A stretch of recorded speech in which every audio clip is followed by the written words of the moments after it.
deux invités d'exception, le docteur Jean-Claude Bacbatina, qui n'est plus normalement à présenter avec son lourd parcours et son bagage intellectuel.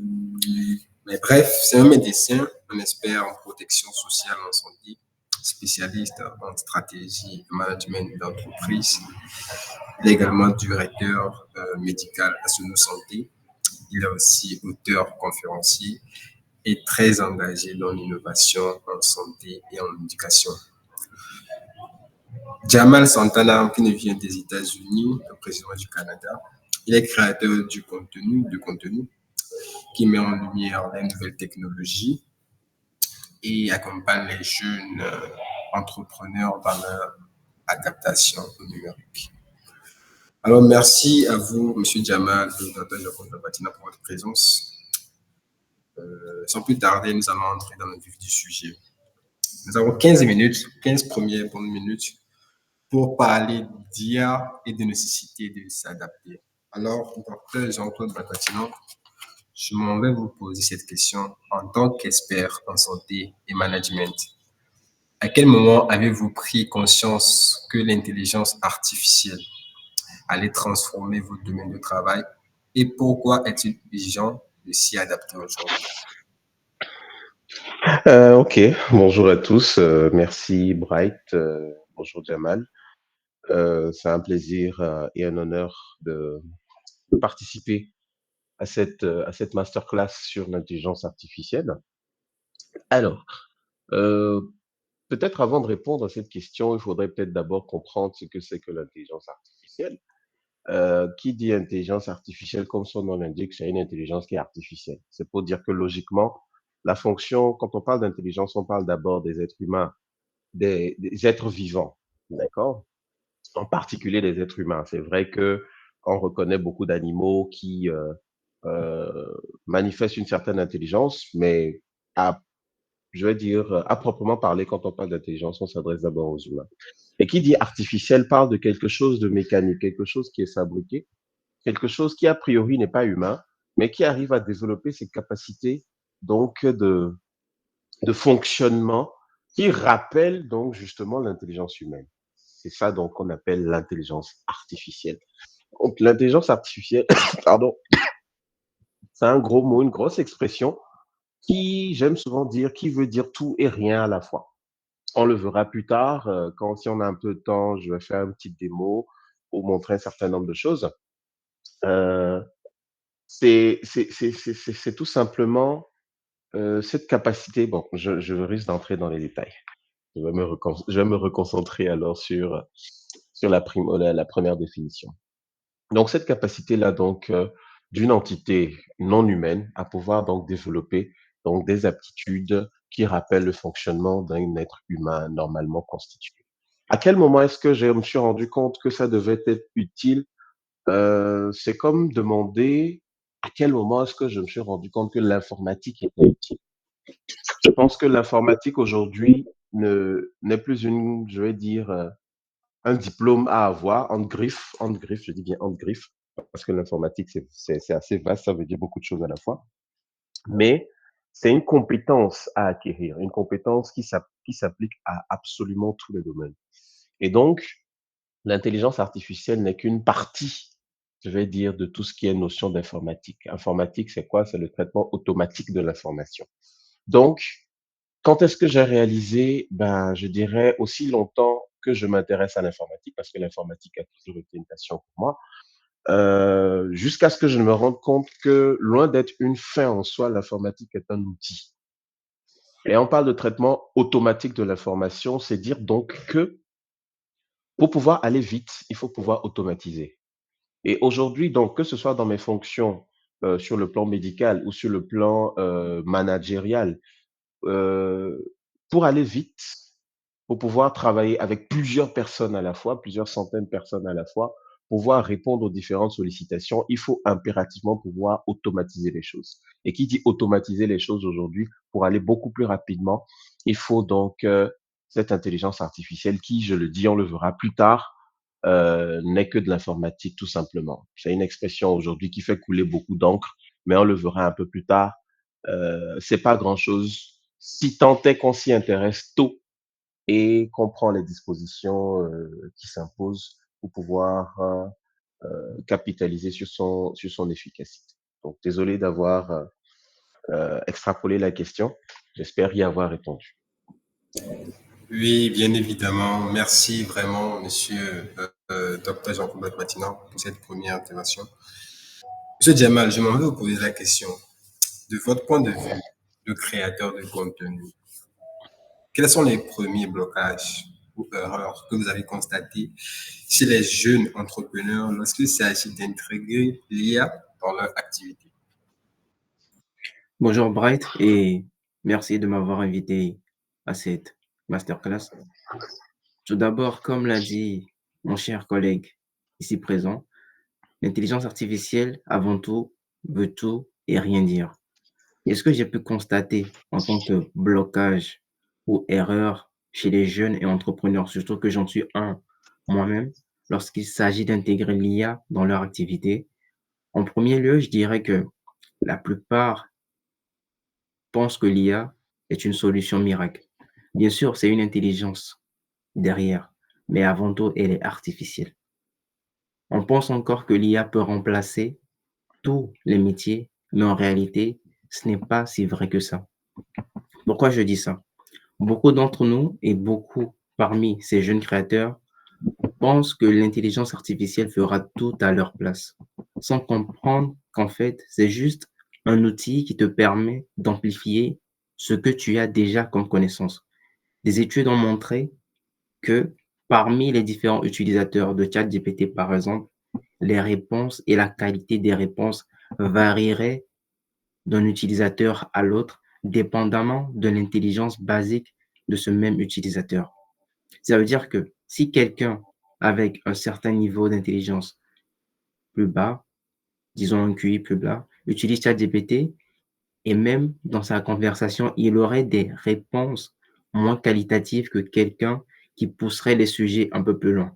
Ce sont des lignes de code. Qu'est-ce que ça veut dire? Ça veut dire que derrière, c'est une intelligence, mais avant tout, n'oubliez pas que ce sont juste des lignes de code et c'est juste un outil informatique, c'est un ordinateur en fait.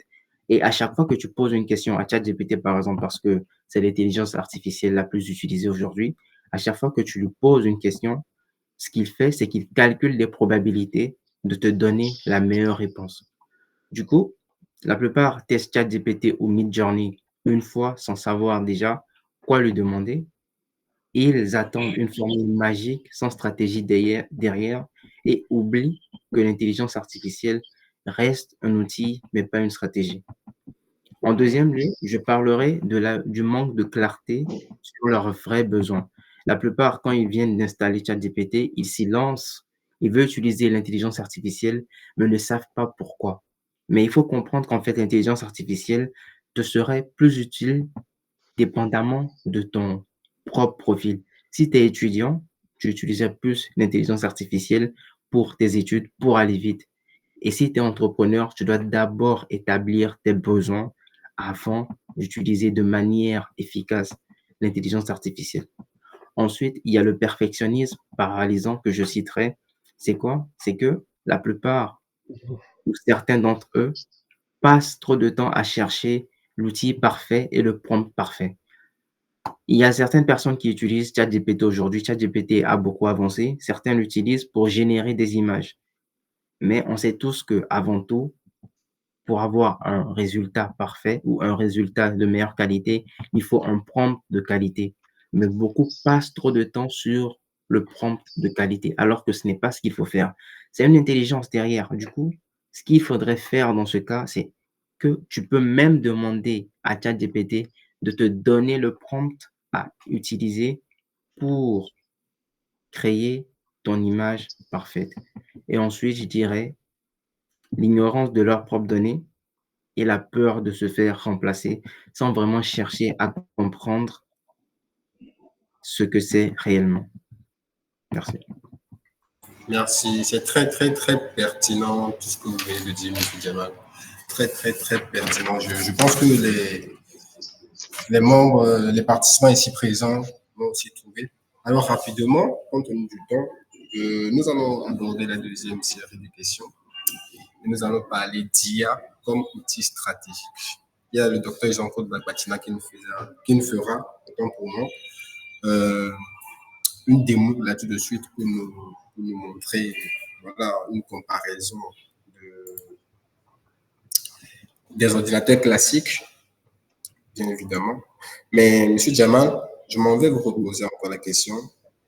Vous accompagnez beaucoup d'acteurs dans le digital et quels sont les outils ou usages simples de l'IA que vous recommanderez à un entrepreneur ou un créateur de contenu aujourd'hui? Est-ce que vous pouvez répéter la question? J'ai du mal à vous entendre. Ok. Là, c'est bon maintenant? Vous m'entendez bien? C'est bon? Toujours pas. Là, c'est bon maintenant? C'est bon, vous m'entendez? Non, je ne sais pas si c'est chez moi ou si c'est chez vous. Alors, Je pense Je que la pense que connexion est ça doit être chez vous. chez moi. Ok. c'est bon? Non, toujours pas. Ok, bon, histoire que vous gérez de votre côté, monsieur le docteur Jean-Claude Bafaxa, je vais poser la question. Dans un secteur aussi sensible que la santé ou l'assurance, comment l'IA peut-elle devenir un levier stratégique sans perdre de vue l'éthique et la confiance? Euh, alors, bon, je vois que en fait des questions très inspirées qui sentent un peu l'IA. Alors, en quoi est-ce que l'intelligence artificielle peut être stratégique dans le domaine de la santé, dans le domaine des assurances, je vais dire même euh, dans les domaines financiers, bon, disons entrepreneuriaux de manière générale. Alors, c'est comme si vous me demandiez en quoi est-ce que l'ordinateur peut-il être utile pour la santé ou l'assurance, etc. En fait, je vais faire un petit parallèle. Aujourd'hui, on peut décider, la preuve, beaucoup de gens travaillent, vont au service, ils reviennent, mais n'ont pas d'ordinateur. Pourtant, ils font leur travail normalement, hein, d'accord? Ils font leurs tâches sans aucun souci. Par contre, il y a d'autres qui sont dans le même secteur, mais qui ont quand même un ordinateur, peut-être un téléphone un petit peu plus performant avec certaines fonctionnalités avancées, etc. Les deux font le même travail, certes, mais chacun a un rendu qui est différent en fonction des objectifs qu'il veut atteindre. Quand on prend le terme startup, que certains utilisent aujourd'hui pour désigner leur structure, on parle de commencer, d'accord? C'est un anglicisme qui parle de commencer. On ne démarre pas un véhicule sans savoir où on veut aller, d'accord? De la même façon, on ne démarre pas une entreprise, on n'avance pas dans un secteur d'activité sans savoir exactement ce qu'on veut atteindre. Et c'est en fonction de ce qu'on veut atteindre qu'on choisit, je vais dire, les armes qui s'imposent. Selon que je me lève un matin et que je veux aller à Dapan, ou que je veux aller, je ne sais pas moi, en plein Lomé, je veux aller peut-être à Guayaquil, ou que je veux plutôt aller aux États-Unis, ma préparation ne va pas être la même. Les outils que je vais utiliser ne seront pas les mêmes. Selon aussi le temps que je veux mettre sur la dite activité, je saurai quels outils je vais dire, prendre pour pouvoir atteindre mon objectif. Et donc, c'est ça le principe de raisonnement qu'il faut avoir quand il est question de quelle utilité l'IA peut-elle avoir dans les différents secteurs d'activité. Selon que je veux aller, je ne sais pas, je veux arriver à Dakar en 10 heures de temps, ou en 24 heures, ou en une semaine, je saurai si je prends mon véhicule, si je prends un taxi, si je prends un bus, ou si tout simplement je fais de la marche. OK? Aujourd'hui, en tant qu'entreprise, que ce soit une entreprise déjà installée, déjà constituée, ou que ce soit une start-up, selon les objectifs que vous voulez atteindre, est-ce que c'est un objectif chiffre d'affaires? Est-ce que c'est un objectif visibilité? Est-ce que c'est un objectif, je sais pas moi, d'acquisition de ressources humaines ou de ressources financières ou matérielles? Vous choisissez les outils que vous voulez. Nous avons dit que l'informatique, c'est le traitement automatique de l'information. Qui dit automatique parle de vitesse. OK? Aujourd'hui, l'intelligence artificielle, on va le voir un peu plus tard, permet d'atteindre une vitesse de traitement quasi, je vais dire, quasi instantanée, sinon pour ne pas dire extraordinaire. Alors, selon que je veux avoir des diagnostics précis ou pointus en moins de 5 minutes ou en 2 heures de temps, je saurai quel outil je dois utiliser. Selon que je veux produire du contenu pour un post percutant sur les réseaux sociaux pour faire le lancement peut-être de ma marque, je sais quel outil je vais utiliser. Selon que j'ai besoin d'un logo, peut-être à échéance très courte, je veux rapidement lancer quelque chose, il me faut un logo sous 48 heures, je dirais même sous 24 heures. Selon que je veux un logo aussi rapidement, je saurai quel outil j'utilise. Si je vais sur de l'IA ou si moi-même je vais sur une conception propre ou si je recours à un prestataire qui va me tourner en rond pendant 3 semaines. D'accord? Donc, que ce soit le secteur assurantiel, que ce soit le secteur santé de manière générale ou quelque autre secteur d'activité que ce soit, l'intelligence artificielle aujourd'hui s'applique aux objectifs de croissance qu'on se donne. Selon qu'on veut atteindre une certaine croissance financière, une croissance, je ne sais pas, euh, en termes de notoriété, ou une croissance, je ne sais pas, une croissance du portefeuille clientèle, du volume d'affaires, d'accord? En fonction de ces objectifs-là, l'intelligence artificielle peut vous permettre d'atteindre ces objectifs-là beaucoup plus rapidement. Non seulement d'atteindre, bien sûr, ces objectifs que je viens de mentionner, mais aussi d'atteindre ce qu'on appelle les objectifs d'apprentissage. Bon, Jamal le disait tout à l'heure, selon que vous voulez apprendre, selon les informations que vous voulez acquérir, vous saurez soit si vous allez prendre un livre, vous allez télécharger un livre, ou si vous allez plutôt opter pour une version audio du livre, ou si vous allez plutôt aller sur une transcription ou sur un résumé, etc. Bref, tout dépend des objectifs que vous fixez. Donc, l'intelligence artificielle en soi, pour ces différents secteurs d'activité que Bright, tu as eu à citer tout à l'heure, donc permettra d'atteindre les objectifs, je vais dire, affiliés, je vais dire, à la stratégie donc en cours dans ces différents domaines. Et donc, pour revenir à ma première illustration, une startup, elle démarre quelque chose, elle commence une activité. Commencer une activité, c'est savoir où on va. Savoir où on va, c'est savoir quelle stratégie on met en place pour pouvoir y aller. Une fois que la stratégie est connue, une fois que les objectifs sont définis, l'intelligence artificielle vient maintenant comme un outil pour pouvoir piloter, atteindre ces objectifs-là dans un délai, je vais dire un délai record. Mais rassurez-vous, quand on parle d'intelligence artificielle, on ne parle pas d'un outil qui va faire le travail à votre place. Ne vous attendez pas à produire une maison en 24 heures. Ne vous attendez pas à produire, je ne sais pas, euh, un être humain en 48 heures. C'est pas possible. Donc, voilà pour répondre à ta question, Bright. Merci. Bien évidemment que l'intelligence artificielle demeure et reste toujours l'intelligence artificielle. Merci, monsieur Dr. Jean-Claude Bapatina. Jamal, je reviens à toi. C'est bon maintenant? C'est mieux, je trouve. Parfait. J'espère que ça ne se reproduira pas, surtout. D'accord. Mais on peut continuer. Ok, je te demandais à savoir, tu accompagnes beaucoup d'acteurs dans le digital et quels sont les outils ou usages simples de l'IA que tu recommanderais à des entrepreneurs ou des créateurs de contenu? Ok. Comme le disait tantôt Monsieur Bakwatina, c'est extrêmement pertinent de savoir exactement ce qu'on veut faire avec l'intelligence artificielle avant de commencer à l'utiliser. Et même pour ça, je disais tantôt qu'on peut demander à l'intelligence artificielle elle-même comment l'utiliser. Du coup, comment est-ce que ça marche? En tant qu'entrepreneur, vous avez des choses basiques.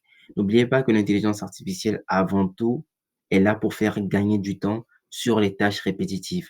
Outre le fait qu'elle nous permet de générer ce qu'on veut, que ce soit du test, des images, des fichiers PowerPoint, des fichiers Excel ou même des fichiers Word, pour ceux qui ne savaient pas, elle est là avant tout pour nous faire gagner du temps sur les tâches répétitives. Donc, comment est-ce que ça marche? N'oubliez pas que l'IA n'est pas juste n'est pas juste là pour créer. Vous pouvez l'utiliser pour faire la rédaction et la correction de vos textes, par exemple. Je me rappelle, on avait des textes qu'on écrivait quand on était à l'université, que ce soit des tests de dissertation, que ce soit des tests argumentatifs et autres, qu'on avait à écrire et dans lesquels il fallait repasser étape par étape pour corriger les fautes. Mais aujourd'hui, vous pouvez juste prendre le fichier lui-même, même pas besoin de faire une copie-coller. Vous pouvez prendre automatiquement le fichier, le téléverser à ChatGPT et lui demander de te corriger toutes les fautes qu'il y a dans ton fichier en gardant l'essence du texte. Et ça se fait facilement. Vous pouvez même reformuler ou résumer automatiquement ce fichier-là. À part de là, les réponses automatisées au courriel. En tant qu'entrepreneur, on a une adresse courriel professionnelle et on a des clients avec lesquels on doit communiquer parce que c'est un monde professionnel. Du coup, vous pouvez créer des réponses automatisées à travers Gmail. Moi, par exemple, j'utilise Gmail. Et si vous utilisez Gmail, vous aussi, vous pouvez activer automatiquement le chat GPT Workspace qui ferait quoi? Qui ferait des, qui vous donnerait des exemples de réponses automatiquement quand vous recevez un courriel. Par exemple, quand un patron vous demande est-ce que vous avez fini de remplir telle ou telle tâche, au lieu d'attendre et de se demander, OK, je vais lire le courriel, puis j'écrirai ma réponse, l'IA peut le faire automatiquement. Il lit le courriel automatiquement, vous dit en quelques mots de quoi parle le courriel et comment vous aimeriez répondre. Et vous aurez juste à cliquer sur un bouton et il envoie automatiquement la réponse. Ensuite, je parlerai de quoi? Des notes de réunion. Ça, c'est un truc très pertinent. Actuellement, nous sommes dans une masterclass, nous sommes tous en train de parler et parmi euh, nous ici ou même dans le monde professionnel, généralement, ce qui se passe, c'est que on a à côté une secrétaire ou quelqu'un qui prend les notes et fait des comptes rendus. Aujourd'hui, vous n'avez plus forcément besoin d'investir sur une secrétaire ou un secrétaire. Vous pouvez juste installer un outil d'intelligence artificielle qui captera automatiquement les différentes voix des personnes présentes dans votre réunion et ferait quoi? Prendrait en note tout ce qui se dit, les résumerait et ferait un compte rendu des différents points clés adoptés pendant la réunion. C'est disponible sur Zoom, c'est disponible sur Teams aussi, pour ceux qui utilisent Teams. Ensuite, je parlerai de la création du visuel et de la captation de l'attention. En tant qu'entrepreneur, obligatoirement, c'est obligé, il faut de la visibilité pour pouvoir vendre. Aujourd'hui, nous sommes dans un monde d'attention. Plus tu as de l'attention et plus du fond. J'entends souvent des gens demander si les créatrices d'OnlyFans, c'est un sujet très intéressant que j'aborderai même aujourd'hui, si les créatrices d'OnlyFans méritent les sommes astronomiques qu'elles se font. Quelque part, je dirais oui. Pourquoi? Parce que dans le monde où on est aujourd'hui, dans le monde d'Internet, plus vous avez d'attention et plus vous faites de l'argent. C'est l'essence même du marketing. Le marketing sert à attirer des gens, à attirer l'attention. Et pour ça, on avait l'habitude de payer un graphiste, payer des gens. Mais aujourd'hui, vous pouvez juste créer vos propres visuels vous-même avec Canva, avec CapCut pour faire des vidéos, avec Midjourney, Leonardo AI, DALL-E. Il y a tellement des centaines d'intelligences artificielles aujourd'hui pour créer des images, des vidéos, tout ce que vous voulez. Et pour ça, comment est-ce que ça marche? Vous pouvez juste aller sur Pinterest ou suivre un Instagrammeur les créations de quelqu'un que vous aimez, les télécharger, les téléverser dans un chat à ChatGPT et lui dire quoi? Prends toutes ces images que je te donne comme modèle. Du coup, lui, il fait quoi? Il enregistre toutes les images que vous lui donnerez. Ensuite, ce qu'il va vous proposer, c'est que quand vous revenez, vous lui dites, OK, moi, par exemple, j'ai un restaurant, j'aimerais créer une affiche de promotion pour ce restaurant-là. Base-toi sur ce modèle. Vous lui donnez les différentes données sur lesquelles il doit s'appuyer, par exemple, le montant, le pourcentage de réduction, le nom du restaurant, la date limite. Et lui, il fait quoi? À partir du modèle que vous lui avez donné, il vous crée automatiquement une image. Après ça, je parlais d'analyser les données. Pour les informaticiens ou pour les analystes de données, que je suis moi-même aujourd'hui, sachez que l'intelligence artificielle permet de prendre des meilleures décisions business. Avant, bon, même maintenant encore, on utilise Excel pour beaucoup d'entre nous, mais au lieu de repasser à travers chaque cellule Excel quand il y a une erreur et de voir où est-ce que se trouve l'erreur, de réécrire les formules. Vous pouvez juste prendre ce fichier Excel-là, le donner à l'intelligence artificielle, il vous donnera automatiquement ce dont vous avez besoin. Je travaille en tant qu'analyste dans un organisme communautaire et il nous est arrivé de nous demander comment optimiser les heures de distribution de projets, par exemple. Et pour ça, moi, j'utilisais Excel, mais j'utilisais Excel de base.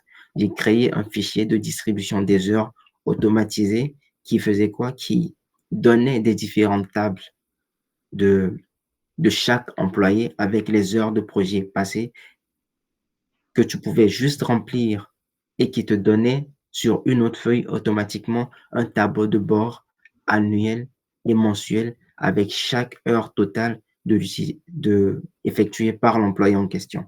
Du coup, il y a tellement de choses que vous pouvez faire avec cette intelligence artificielle et même la création de sites web. On parlait tantôt de créer des visuels marketing, tout ça, mais il y a aussi la création de sites Internet.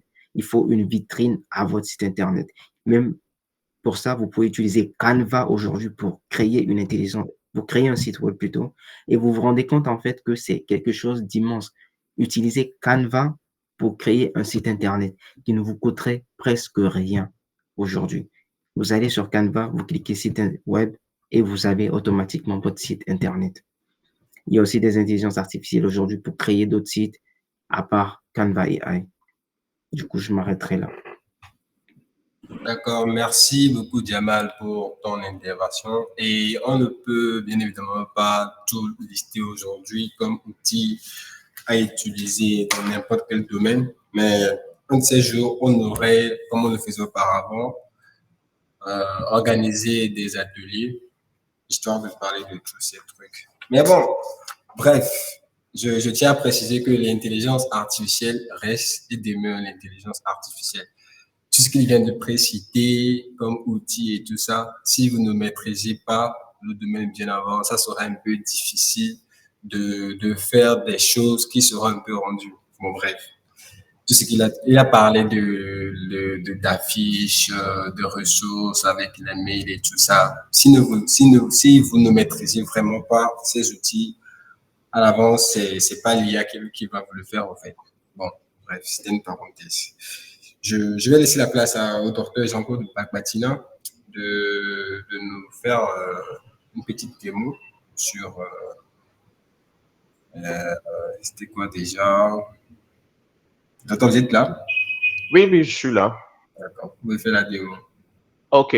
Alors, je pense que tout le monde est bien assis, tout le monde a son téléphone actuellement. Alors, ce que vous allez faire, prenez votre téléphone, d'accord? Prenez votre téléphone tout simplement et puis dites-lui d'aller vous commander un plat d'aïmolu, tout simplement. Prenez votre téléphone et puis dites-lui, va me commander un plat d'aïmolu. Attendez 5 minutes, attendez 2 secondes pour voir si le téléphone se lève pour aller vous chercher le plat.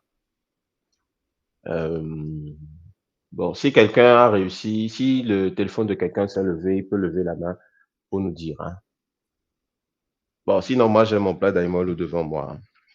En fait, pourquoi est-ce que je commence avec cette histoire-là? C'est parce que parfois, on pense que l'intelligence artificielle va tout résoudre. C'est-à-dire que non, dès le moment où il y a l'intelligence artificielle, c'est que elle va vous faire tout. Elle va vous produire absolument tout, etc., etc., etc. Si vous n'apprenez pas ce que c'est, vous ne saurez pas comment l'utiliser, tout simplement. D'accord? Quand vous prenez votre téléphone, il est dur, ok? Vous pouvez décider de le prendre pour enfoncer un marteau, pardon, pour enfoncer un clou dans le mur. Vous pouvez le faire. Vous pouvez décider d'utiliser votre téléphone comme ça, comme un marteau. Il va le faire, mais je pense que vous allez le sentir passer. OK? C'est la même logique. Alors, j'aime souvent être très pratique dans mes formations. Alors, ce qu'on va faire, moi, j'espère que tout le monde voit mon écran. Je vais partager mon écran. Je vais partager la totalité de mon écran. Alors, je vais commencer notre petit voyage par le premier ordinateur. Le premier ordinateur, c'était un IBM 5100, un ordinateur portable. D'accord? Je vais zoomer pour que vous puissiez voir un peu à quoi il ressemble. D'accord? Voilà un peu à quoi ressemble le premier ordinateur portable. OK? Il faisait à peu près 20 kilos. D'accord? Il faisait à peu près 20 kilos. Et avant de vous donner son prix, je vais vous parler de ses capacités. OK? Il avait une capacité, la mémoire RAM faisait à peu près 64 kilooctets. Mais même, on va même laisser la mémoire RAM et parler de la mémoire interne elle-même. La mémoire interne elle-même, d'accord, faisait 1 mégabit. Je dis bien 1 mégabit. On va faire un calcul rapide, hein, d'accord? Quand je prends votre téléphone, aujourd'hui, votre téléphone, peut-être actuellement, s'il est très, très basique, il a au moins 16 gigas 16 gigas de mémoire interne. OK? On va dire 16 gigas. On parle de 16 gigas. Alors, 16 gigas, pour passer de gigas à mégabits, on multiplie par 1024. OK? Donc, ça veut dire que votre téléphone basique, hein, 16 gigas de mémoire, il a 16 384 mégabits. OK? Ça veut dire que ce que vous tenez en main actuellement, s'il fait 16 gigas, fait en termes de taille, en termes d'espace mémoire, fait 16 384 fois cette machine de 20 kilos que vous avez sur mon écran. D'accord? Bien. Ça, c'est la première étape. Deuxième étape, la mémoire RAM de cet ordinateur que vous voyez, le IBM 5100, c'était une mémoire RAM de 64 kilooctets. Je dis bien 64 kilooctets. Aujourd'hui, un téléphone de base, la plupart du temps, on est au moins sur du 8 gigas de RAM aujourd'hui. D'accord? 8 gigas de RAM, pour passer de giga à méga, on fait toujours multiplié par 1024. Donc, on est à 8192 mégas. Pour passer de méga à kilo, on multiplie toujours par 1024. Donc, on a dit que l'ordinateur, le IBM 5100, il fait 64, sa mémoire RAM fait 64 kilooctets, d'accord? Donc, on va diviser ceci par 64. Donc, on a 131 072. Ça veut dire que votre téléphone, la mémoire RAM de votre téléphone actuellement est 131 000 fois plus grande, pardon, que l'ordinateur que vous voyez affiché sur l'écran. OK? Et cet ordinateur, si je vous dis en quelle année il est sorti, certains étaient peut-être déjà nés, hein. Il est sorti en 1975. Ça veut dire qu'il a exactement 50 ans aujourd'hui. Ça veut dire qu'il y a 50 ans, on avait cette machine-là. Premier ordinateur portable, OK, avec des capacités telles que vous venez de les entendre. Maintenant, si je vous donne le prix, soyez bien assis. Le IBM 5100, lorsqu'il a été lancé, il coûtait 20 000 dollars.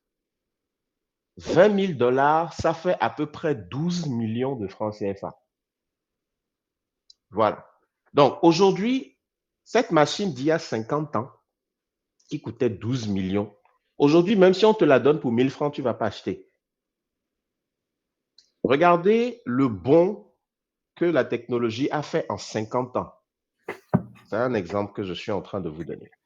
Alors, lorsqu'on parle d'informatique, je l'avais dit, on parle de traitement automatique de l'information. OK? L'information traitée de manière automatique. Notre cerveau, il est capable de traiter de l'information. Actuellement, vous êtes peut-être assis quelque part, vos oreilles entendent ma voix. Ça veut dire que votre cerveau reçoit une information que, il y a quelqu'un qui est en train de parler. Cette information, elle va rimer avec quelque chose dans votre cerveau. Avec quoi est-ce qu'elle va rimer? Elle va rimer avec l'alphabet que vous avez appris quand vous étiez petit. Elle va rimer avec les syllabes que vous avez appris. Te, a, ta, m, a, ma, ainsi de suite, ainsi de suite. Donc, toutes ces choses que vous avez apprises de la maternelle jusqu'à maintenant, OK, constituent, je vais dire, votre base de connaissances. Et donc, ça fait qu'aujourd'hui, quand vous recevez les informations que je suis en train de vous donner, je suis en train de vous parler du français, tout ce que vous avez acquis comme connaissance est en train de décortiquer tout ce que je suis en train de dire. Ça, c'est du traitement d'informations que vous êtes en train de faire. L'informatique, qu'est-ce qu'elle va faire? Elle va traiter les mêmes informations, mais de manière automatique. Et qui dit traiter de manière automatique parle de traiter ça beaucoup plus rapidement. OK? Donc, il y a déjà ce gain de vitesse. En matière d'informatique, aujourd'hui, j'en viens à l'intelligence artificielle, hein, calmez-vous, n'ayez pas peur. On a ce qu'on appelle le machine learning. Le machine learning, c'est la capacité donc de différents appareils, la capacité d'un ordinateur à pouvoir apprendre. Donc, on lui donne des informations et il apprend. Mais quelle information on lui donne? Il apprend toutes les informations que vous lui donnez. Par exemple, vos photos qu'il y a en ligne, toutes les transactions financières qu'il y a dans le monde, les informations, quand je dis les informations, je parlais de, voilà, l'actualité, la musique, tout ça, ce sont des informations. OK? Le temps, la météo, tout ça, ce sont des informations. Donc, grâce au machine learning, les ordinateurs ont cette capacité-là maintenant d'apprendre. Elles apprennent les informations. Tout comme vous, à la maternelle, vous appreniez A, B, C, D. Les machines apprennent. C'est ce qu'on appelle le machine learning. Maintenant, quand on continue avec le machine learning, il y a ce qu'on appelle le deep learning. Le deep learning, c'est quoi? C'est beaucoup plus profond. Les ordinateurs ont évolué. D'accord? On est parti de petites machines, des machines à taper avec sur aujourd'hui ce qu'on appelle des supercalculateurs et même ce qu'on appelle des ordinateurs quantiques. Le deep learning, qu'est-ce que c'est? Dans le deep learning, l'ordinateur commence à faire comme le cerveau. Comment est-ce que le cerveau se développe? Le cerveau se développe par des connexions. OK? Il se développe par des connexions. C'est pour ça qu'aujourd'hui, quand vous allez voir une mangue, tout de suite, vous savez que c'est une mangue. OK? Mais peut-être quand vous étiez petit, tout ce que vous saviez, c'est que c'est un fruit, je vais dire, en griffe, c'est un fruit jaune. C'est ce que vous saviez. Un fruit jaune, il n'est pas totalement rond, il est un peu penché d'un côté, etc. C'est ce que vous saviez. Mais après, on vous a dit que non, en fait, ce fruit-là, penché d'un côté, un peu jaune, un peu orange, c'est une mangue. Ça s'appelle une mangue. Et vous l'avez goûté, vous avez connu le goût de la mangue.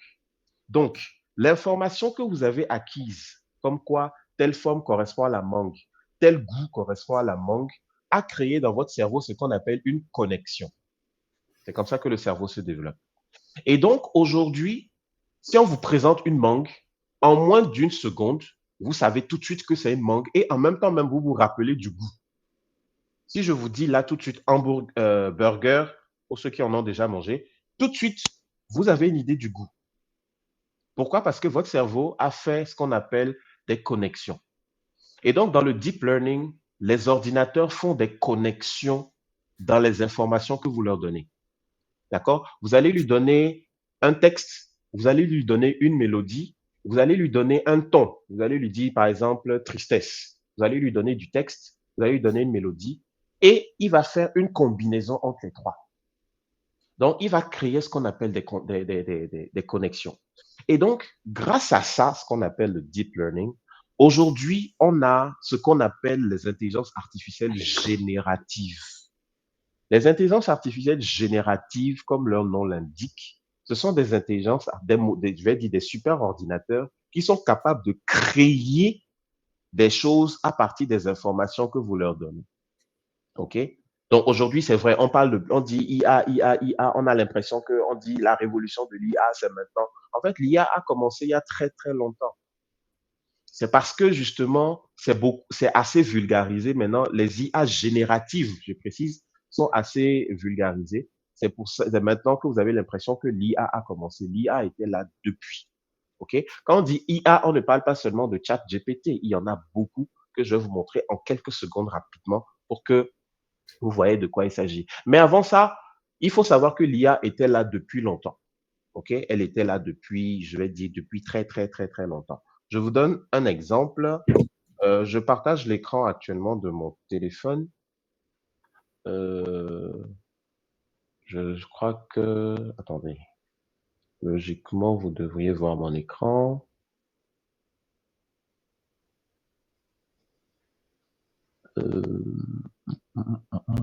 Excusez-moi. Bon.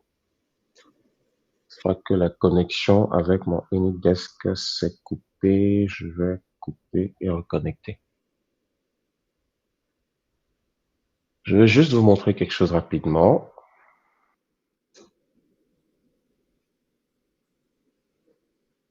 Alors, actuellement, on va aller sur un WhatsApp.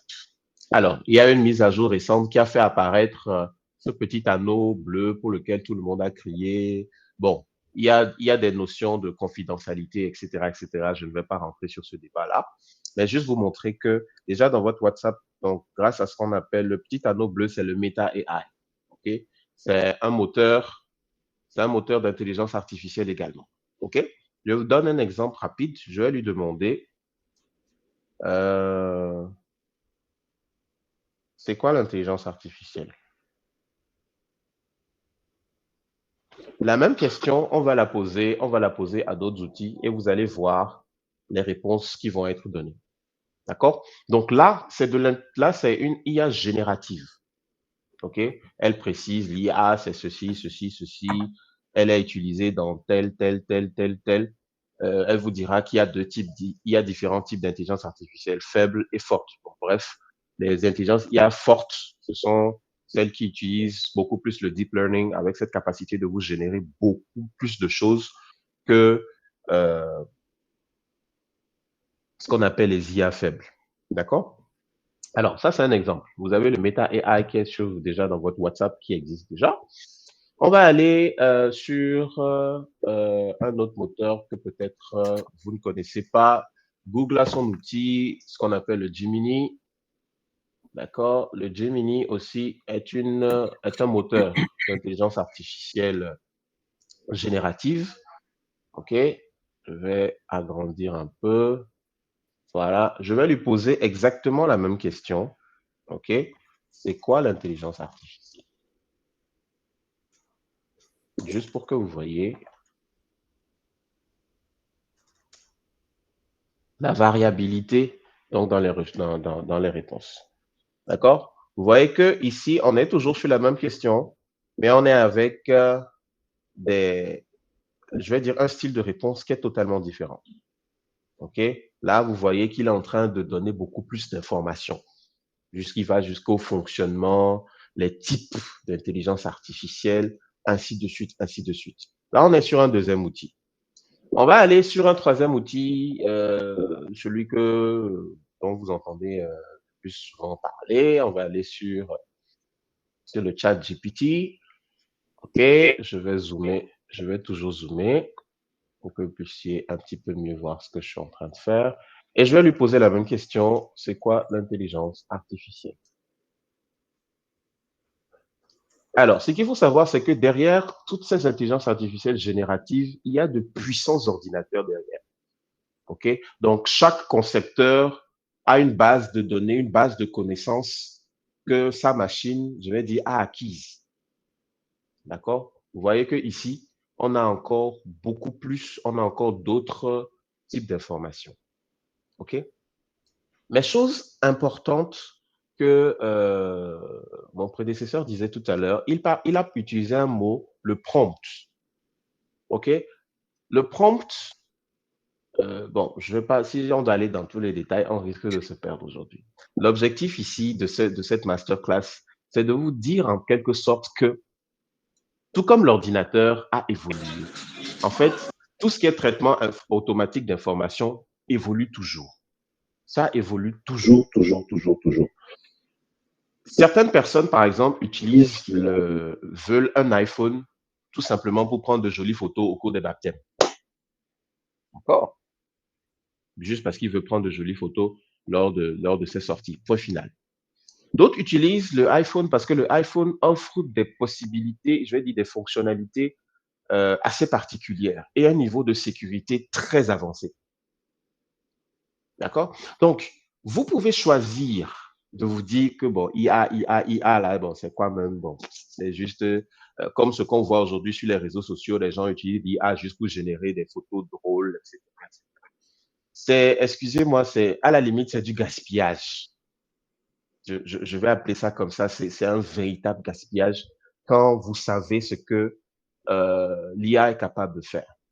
Dans l'intelligence artificielle, tout comme l'informatique, tout comme le traitement de texte, etc., ça s'apprend. Ce n'est pas automatique où on se dit, OK, bon, je tape, j'ai tapé un texte, ah, oui, je maîtrise l'outil informatique, comme certains ont sur leur CV, maîtrise de l'outil informatique, Word, Excel, PowerPoint. Mais tu leur donnes un travail à faire en Word, toi-même, tu vas avoir mal. D'accord? Donc, l'intelligence artificielle aussi, ça s'apprend. OK? Ça s'apprend. Et en matière d'intelligence artificielle, donc ce que Jamal disait tout à l'heure, il parlait de prompts. Les prompts, c'est quoi en fait? Ce sont les questions que vous posez à l'intelligence artificielle générative. D'accord? Et il y a différentes façons de les poser pour pouvoir avoir de meilleurs résultats. Je donne un exemple simple. La même question, c'est quoi l'intelligence artificielle? Je vais changer. Je ne vais pas la poser comme ça. Je vais lui dire ceci. Je veux que tu te comportes en expert du deep learning. D'accord? Pour des personnes débutantes à qui je dois parler lors d'une conférence, que pourrais-je leur dire sur l'intelligence artificielle?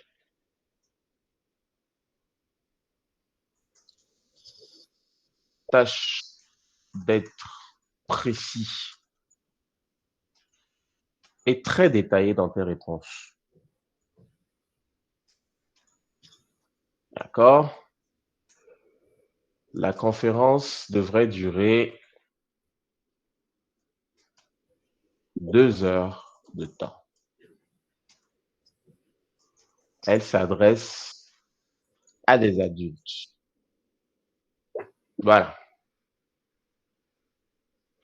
On part d'une question simple où j'ai dit qu'est-ce que l'intelligence artificielle? Vous avez vu la réponse qu'il m'a sortie.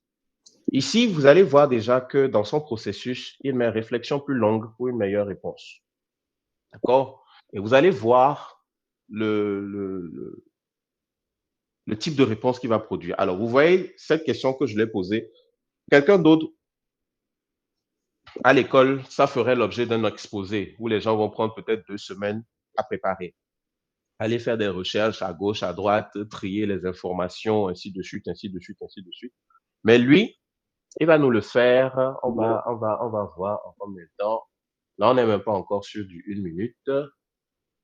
Il collecte les données, il les analyse. Alors ici, je suis sur un moteur, une machine pour qui, bon, je l'avais pré-réglée pour qu'elle soit beaucoup plus pointue dans ses réflexions. OK? Il y a des outils, je vais dire des outils basiques où il ne va pas très loin et il y a des outils, je vais dire, assez pointus. D'accord? Donc, pendant qu'il est en train de réfléchir et puis de compiler pour me donner tous les éléments, OK? Donc, l'intelligence artificielle aussi, comme je l'ai dit, elle existait depuis longtemps. Quand vous prenez votre téléphone, aujourd'hui, avec votre téléphone, vous pouvez faire de la traduction en ligne, c'est-à-dire que pendant que vous pouvez même avoir une conversation avec une personne qui parle chinois. Vous ne parlez pas chinois, mais bon, mandarin, pardon. Vous pouvez avoir une conversation avec cette personne. Et ça, c'est des outils qui existaient depuis longtemps. Je sais que beaucoup de gens ne savent pas que leur téléphone, leur caméra est capable de reconnaître du texte. Quand vous prenez votre téléphone et que vous prenez en photo un texte, il est capable de savoir que ça, c'est du texte. Il est capable de savoir que non, ça, c'est un paysage. Il est capable de savoir que ça, c'est un visage. Vous allez voir que parfois, quand vous prenez des photos, il y a de petits carrés qui apparaissent sur les visages dans la photo. D'accord? Ça, c'est de l'intelligence artificielle toujours. OK? Avec la caméra de votre appareil photo, vous pouvez même traduire directement des informations. Donc, voilà notre réflexion. Il a mis réflexion pendant 2 minutes et 4 secondes. OK? Regardez la réponse qu'il vient de produire. Objectif général, comprendre ce qu'est l'IA et le deep learning, comment ça marche concrètement, ce que ça peut ne pas faire. Trame minutée. Donc là, il m'a mis un programme tout entier. Message d'ouverture, promesse, sondage main levée. Donc, ça veut dire qu'il me propose même de commencer en faisant un sondage, en disant qui a déjà utilisé ChatGPT, nanani, nanana, bref. OK? Vous voyez, il me donne tout un programme. IA, donc là, il met la définition avec le temps que tout ça doit d'apprendre, apprentissage automatique, deep learning, à croire qu'il m'avait entendu. 3 grands visages, ainsi de suite, ainsi de suite. Ensuite, la partie comment ça marche. Donc, les données, exemple étiqueté, modèle, ainsi de suite, ainsi de suite. Donc, vous voyez là, vous voyez cette réponse et la réponse de tout à l'heure. Vous êtes d'accord avec moi qu'il y a une très grande différence.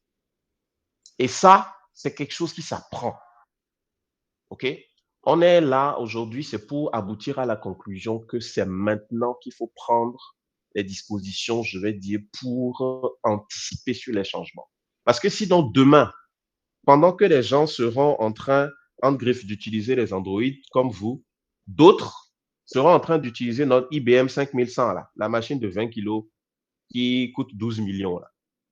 Certains seront encore là-dessus, alors que d'autres seront à des années-lumière.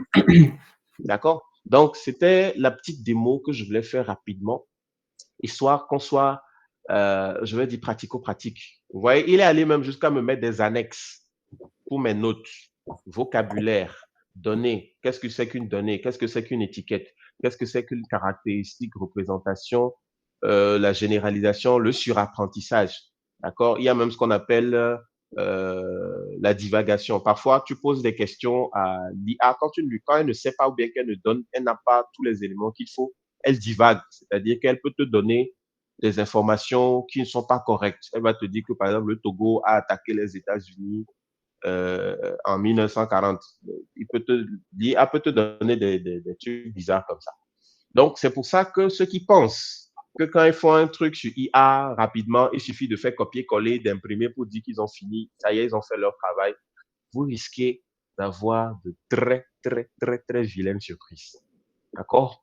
Donc, c'est très important de prendre le temps d'apprendre, d'accord, pour maîtriser ce genre de choses. Donc, je m'arrête pour ma petite démo. Bright, je te rends la parole. Merci, merci. Vous m'avez tagué, n'est-ce pas, docteur? Ok, bref. Je pense que on va continuer avec. Bon, il y avait normalement une question directement pour vous, docteur, mais bon, je vais continuer avec Jamal. On va parler de l'impact de l'IA sur les carrières et entreprises, en fait. Et donc, Jamal, en tant qu'acteur du digital, comment préparez-vous votre propre carrière et vos communautés à cette bouleversement? Ok. Juste avant de répondre à ta question, je vais essayer de rebondir ce que le docteur disait tantôt. Il a dit que l'intelligence artificielle existait depuis très longtemps. Et c'est vrai, elle existait depuis très très longtemps, mais seulement chez les grandes entreprises, comme les banques et les secteurs financiers surtout. Pourquoi? Parce que c'était ces entreprises-là qui avaient, d'une certaine partie, le budget pour pouvoir investir dans ces outils et elles les utilisaient beaucoup plus sur les marchés financiers ou sur les décisions comme est-ce qu'on accorderait un prêt à tel ou tel client vis-à-vis de sa situation financière. À part ça, il y a d'autres intelligences artificielles, comme il le disait, qui sont reliées aux bases de données. En fait, c'est un peu comme un humain, tu vois, mais ce n'est pas encore au niveau de l'humain. L'humain, il naît, il apprend. Il y a d'autres humains autour qui lui apprennent et qui lui disent, OK, ça s'appelle une table. Ça s'appelle une poubelle. Ça s'appelle un ordinateur. Ça, c'est un stylo. Ça, c'est un cahier. Et en fait, l'intelligence artificielle, c'est la même chose. Peut-être que vous ne le savez pas, mais derrière, ce sont des milliers ou même des millions de personnes, des centaines de milliers, je dirais, qui font quoi? Qui apprennent à ChatGPT et aux intelligences artificielles que vous utilisez ce qui est bien, ce qui ne l'est pas. Je ne sais pas si vous, à main levée, juste à main levée, commentez, est-ce que vous avez déjà été sur un site et vous avez vu quoi? Vous avez vu cette affiche qui disait vérifiez si vous n'êtes pas un robot avec des images qu'il fallait sélectionner. Juste à main levée ou vous pouvez commenter. Exact. Et ça, on le faisait depuis quoi? Depuis au moins 2020. On allait sur des sites et on allait cliquer sur des images pour reconnaître des ponts ou des vélos ou des escaliers. On ne le savait pas. Mais en fait, ce qu'on faisait, c'est qu'on entraînait des intelligences artificielles derrière. Ça veut dire qu'ils nous ont utilisés à notre insu pour apprendre à leurs intelligences artificielles, à ces bases de données-là, que ça, c'était des ponts, ça, c'était des robots, ça, c'était des escaliers, etc. Ensuite, à part ça, puisque l'IA se fait entraîner comme des humains, ces différences de réponse qu'on venait de voir sont liées aux différentes informations dans les bases de données que ces différentes IA consultent pour vous donner des réponses. Donc, maintenant, je vais passer à la question que Brad m'a posée tantôt. Du coup, comment, en tant qu'acteur du digital, je me prépare ou je prépare ma carrière au bouleversement de l'IA? Je dirais que avant moi, j'étais au Togo comme vous tous et je me suis lancé dans le génie électrique parce qu'en réalité, je dirais que d'une certaine manière, quand tu fais la série C, on te dit que tu peux faire de l'électricité ou tu peux faire de la mécanique. En tout cas, on voulait que tu ailles dans un domaine de génie parce que tu es bon en maths et physique. Et je me suis lancé dans ça parce que, selon moi, c'était la seule perspective que j'avais. Mais en immigrant, je me suis rendu compte qu'il y avait encore beaucoup de choses à à explorer, je dirais. Et j'ai senti qu'en fait, j'étais en train de m'enfermer dans un rôle d'exécutant en étant juste un ingénieur, alors que derrière, j'ai toujours voulu créer, entreprendre et marketer. Donc, de là, j'ai observé un truc, c'était vers 2021-2020, avec la popularisation de ChatGPT, je me suis rendu compte qu'en fait, c'était un outil, l'intelligence artificielle touche à absolument tous les domaines, que ce soit pour l'électricité, le génie logiciel. Les informaticiens peuvent utiliser l'IA pour leur permettre d'affiner leur ligne de code. Les gars en cybersécurité, la même chose. Et même pour l'automatisation. Et là, j'ai remarqué un truc, c'est que l'IA n'est pas juste là pour les experts techniques. Bien sûr, il faut l'apprendre, mais c'est comme vous avez tout appris dans votre vie. Vous avez été à l'école, vous avez appris les mathématiques, vous avez appris que 1 plus 1, ça faisait 2. C'est la même chose. Vous apprenez et vous comprenez qu'en fait, si vous arrivez à maîtriser les bases de l'intelligence artificielle, vous pouvez l'utiliser pour créer de la valeur. Et ces personnes-là qui maîtriseront ces outils seront ceux qui auront une longueur d'avance. Je vais donner le comparatif avec IBM dont parlait le docteur tantôt. Au début, il y avait des gros ordinateurs comme ça. Aujourd'hui, on a des ordinateurs très fins et plus performants. Je dirais 10 000 fois ou 1 million de fois plus performants. Et aujourd'hui, en fait, tu te rends compte que quand j'ai compris que l'IA pouvait t'aider à créer un business de A à Z, un site internet, un plan marketing, j'ai vu que tous les outils pour lancer un projet étaient littéralement réunis au même endroit. Tu n'avais pas besoin d'apprendre telle compétence ici et là, etc. Elles étaient toutes au même endroit. Si tu voulais te spécialiser, tu le faisais. Mais en fait, tu avais tout au même endroit. Elle te permet d'agir vite, de tester, de créer et de corriger. En tant qu'entrepreneur, surtout ici, on sait tous que tu n'auras pas le produit final à la première occasion. Par exemple, l'iPhone, quand il était sorti, il était quoi? Au début, on avait les iPods. Je ne sais pas si vous les avez connus. Ils étaient tout petits comme ça. Aujourd'hui, on a des smartphones avec 3 caméras derrière. C'est la même chose avec des produits. Tu sors un produit, un MVP aujourd'hui, demain, tu l'améliores, et ainsi de suite. Et quand tu compares l'IA aux grandes vagues du passé, comme le dot-com, l'arrivée d'Internet, tu te rends compte que ceux qui s'étaient lancés très tôt sur Internet sont les milliardaires aujourd'hui. Le YouTube, nous, on était encore au Togo, on venait d'avoir notre bac en 2020. Qu'est-ce qui s'est passé? On voyait des gens danser sur TikTok. On était derrière nos écrans et on riait. Aujourd'hui, on te dit que ces personnes qui étaient sur YouTube et sur TikTok sont millionnaires aujourd'hui. La même chose avec les NFT. La même chose avec les cryptos. Ceux qui ont investi en crypto, en quoi? En 2013-2012, sont des multimillionnaires et des milliardaires aujourd'hui. Et là, on vient de te proposer un nouvel outil. Et là, je pense qu'en fait, c'est une nouvelle vague sur laquelle il faut se lancer. Si vous ne montez pas sur la vague de l'IA aujourd'hui, c'est un train que vous allez rater. Vous pouvez l'utiliser pour vous en créant, en apprenant à créer pour vous, en entreprenant, en automatisant votre contenu, faire ce que vous voulez, ou vous pouvez l'utiliser au service des autres. C'est deux manières très faciles d'utiliser l'intelligence artificielle pour progresser dans sa carrière ou même dans sa vie. N'oubliez pas, c'est un outil avant tout, mais il peut être utilisé soit pour vous, en gros, j'ai mon entreprise, je crée ce que je veux, je le commercialise, je crée, par exemple, je lance une chaîne YouTube, je n'ai pas d'idée de contenu. Je vais demander à l'IA, qu'est-ce que je peux faire comme thème YouTube, de quoi je peux parler dans cette vidéo? Donne-moi le script, il me donne tout. Et moi, je me pose, j'enregistre. Aujourd'hui, tu peux même créer des avatars. En gros, tu prends une photo de toi, et ça, c'est souvent utilisé pour les deepfakes. J'en parlerai peut-être plus tard. Tu prends une photo de toi, et là, tu serais là en train de me voir parler, mais ce ne serait pas moi. C'est juste un ordinateur qui copie mon visage et qui vous parlerait de tout ça, qui copie mon visage, ma voix. L'intelligence artificielle est aussi utilisée aujourd'hui dans le domaine de la musique. Il y a des gens, tu vas sur YouTube, tu as des musiques de Maître Gims et de Dadju, où Dadju et Maître Gims n'ont pas posé. C'est juste des... En fait, vous savez que le son, c'est juste des 1 et des 0. En gros, les gars, ils ont juste pris ce son-là, ils l'ont copié la voix, et ils ont reproduit avec des tests des musiques de Dadju et Gims, alors que Dadju et Gims n'y étaient même pas.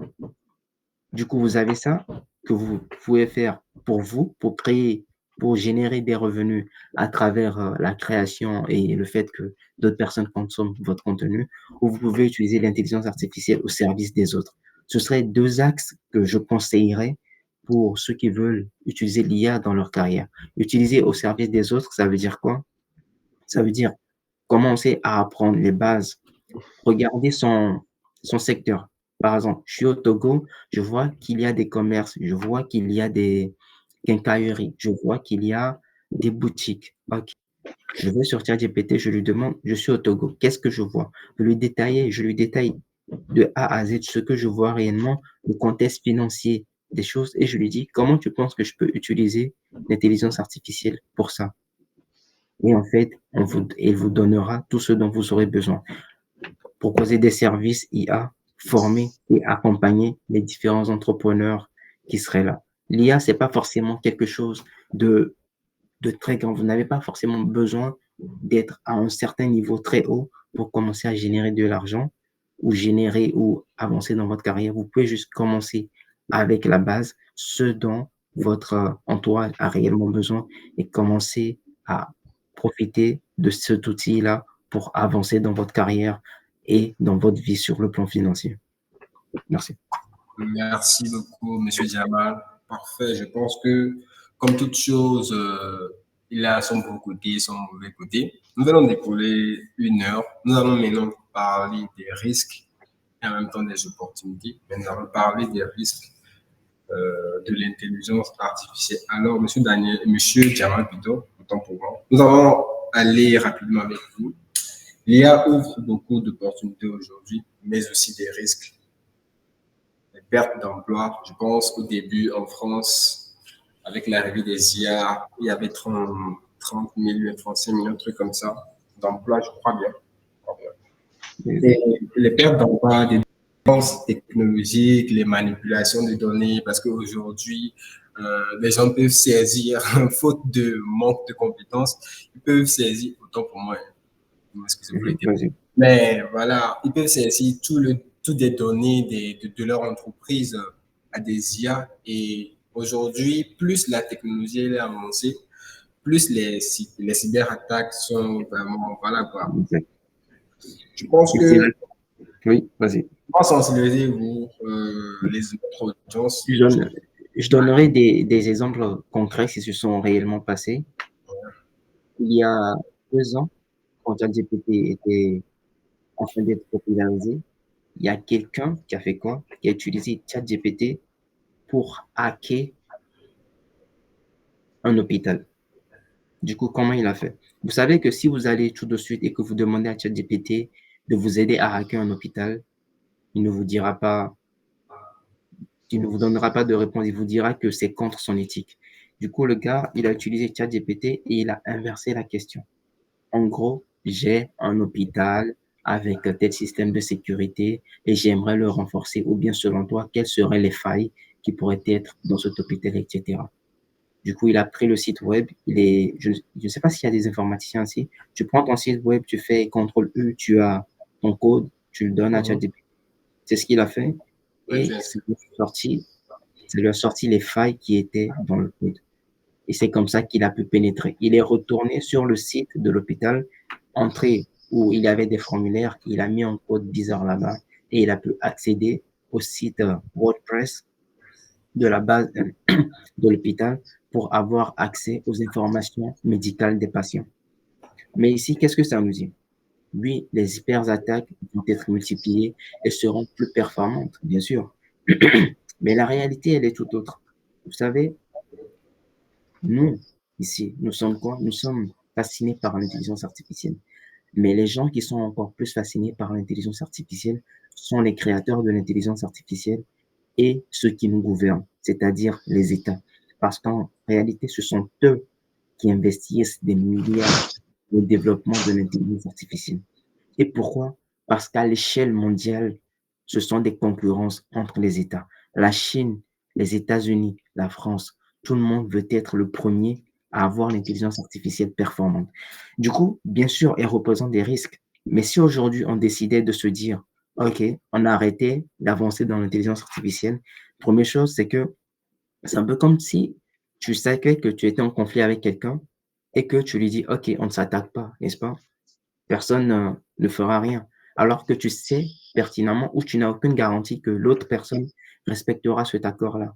C'est la même chose. Ils ont signé plein de traités sur l'intelligence artificielle en disant qu'il faudrait ralentir l'avancée, mais derrière, tout le monde veut être premier. Donc, première chose, réduire l'avancée de l'intelligence artificielle, elle est impensable. Il faut même pas essayer.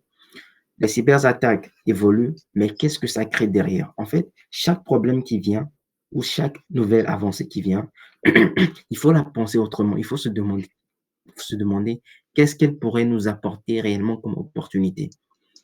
Intelligence artificielle, cyberattaque. Donc derrière, on aurait besoin de quoi? On aurait besoin de cybersécurité.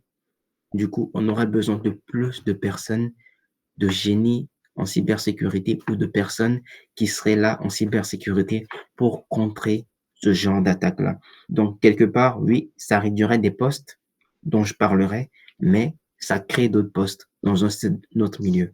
C'est juste un déplacement différent. Et ça réduit quel type de poste? Comme je le disais tantôt, des postes avec, la plupart du temps, des tâches répétitives.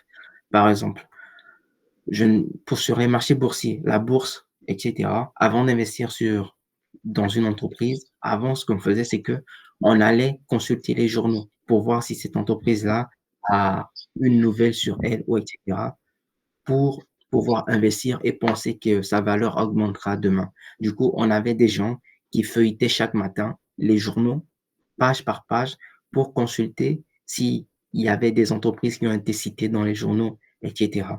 Et on leur payait des salaires énormes. Alors qu'aujourd'hui, on te dit que en moins de temps, en gros, tu as juste à arriver et en 15 minutes ou en une minute, tu peux avoir un outil qui te feuillette des milliards ou des millions d'articles à la fois et te donne une réponse de l'entreprise qui aura une valeur ou qui vaut la peine et qui coûte moins cher. Sur quoi est-ce que tu investirais? Bien sûr, tu investirais sur l'intelligence artificielle. En termes de dépendance, oui, elle est fascinante. J'ai entendu des histoires où certaines personnes ont commencé à parler avec l'intelligence artificielle jusqu'à ce qu'elle se suicide, ou même d'autres personnes qui ont voulu se marier avec l'intelligence artificielle. Toujours des histoires de blancs. Non, j'espère que ça n'arrive pas dans notre communauté. Mais j'aimerais dire, peu importe comment vous vous sentez, ça reste une machine. C'est un ordinateur. D'accord? C'est un ordinateur. Ce sont des calculs qu'il fait pour vous donner la meilleure réponse possible. Et la plupart du temps, vous remarquerez que ChatGPT ira toujours dans votre sens. Ne le prenez pas comme meilleur ami. C'est juste un outil. Sortez, parlez avec des gens, profitez du soleil. Et pour le prochain, le prochain sujet, c'est la manipulation. Quand je vous ai dit tantôt, je pouvais créer un avatar qui serait là en train de parler comme si c'était moi, mais ce ne serait pas moi. Et ça a été utilisé plusieurs fois. Les gens prennent des images. Vous pouvez le faire. Aujourd'hui, quand vous allez sur ChatGPT, vous lui demandez une image, il crée une image de personne, n'est-ce pas? Donc, c'est la même chose. tu prends une photo, ils prennent des photos, qu'ils animent ensuite et qui font des deepfakes. Et ça aussi, ça a été très courant. Des gens ont été arnaqués, des mamies ont été arnaquées, des brouteurs. Je ne sais pas si vous connaissez les brouteurs. Les brouteurs ont utilisé. Du Mhm. coup, ça crée des emplois, en fait. Tu vois, ça crée des emplois, comme je te dis. En fait, l'intelligence artificielle crée des emplois. Avant, pour être brodeur, tu devais avoir une voix mielleuse, travailler ta voix, etc. Bon, dans le mauvais sens, bien sûr. Mais aujourd'hui, tu prends l'IA qui prend l'image d'une femme, etc., avec la voix qui va avec et qui arnaque des gens derrière. Donc, il faut faire très attention à ça. Et comment reconnaître des deepfakes, comment reconnaître tout ce qui peut être généré par IA, je dirais avant tout, c'est de consommer du contenu sur l'intelligence artificielle pour pouvoir reconnaître ce qui est créé par intelligence artificielle. Quand tu as l'habitude de lire des textes générés avec ChatGPT et que quelqu'un te propose un test généré avec ChatGPT, tu le remarques tout de suite. Je m'arrêterai donc là. D'accord, merci beaucoup, Monsieur Jamel. C'est vraiment très instructif et vous nous avez apporté beaucoup d'informations. Nous allons aller très rapidement avec le docteur Jean-Claude Albatinan qui va nous laisser d'ici 19 minutes, je crois bien. C'est bien ça, monsieur? Oui. Ok. Donc, je vais vous poser une question, peut-être une avant-dernière, je ne sais pas trop. Mais face aux éthiques et aux enjeux de la santé, de l'éducation et tout ça, comment pouvons-nous exploiter l'IA en nous protégeant des individus et des communautés? Euh, bon, je pense que Jamal l'a déjà dit, il faut apprendre. Pour savoir reconnaître ce qui est faux, il faut connaître ce qui est vrai. D'accord? Ça, c'est très important. Aujourd'hui, on est dans un monde où il faut acquérir de la connaissance. Un entrepreneur n'est pas un fonctionnaire. Il faut répéter encore. Un entrepreneur n'est pas un fonctionnaire. Là où tu te trouves actuellement, là, répète-toi ça à toi-même. Un entrepreneur n'est pas un fonctionnaire. Donc, la mentalité selon laquelle, non, bon, moi, je suis dans tel domaine, je suis dans tel secteur, donc, moi, je me contente d'apprendre. Je suis, je sais pas, moi, je suis secrétaire. Ah, moi, c'est le secrétariat, oh, c'est tout.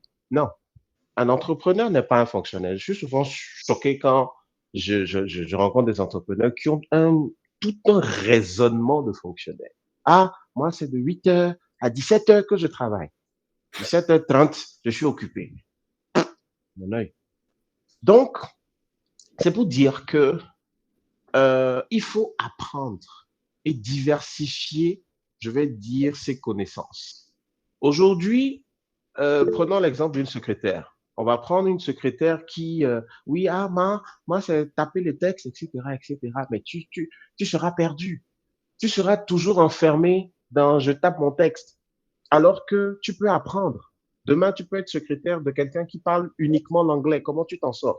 Quelqu'un qui parle uniquement le chinois. Oui, comment tu t'en sors? Bref, il y a tellement d'outils qui nous permettent donc de saisir, je vais dire, les opportunités qui se présentent. Les opportunités, il y en a partout.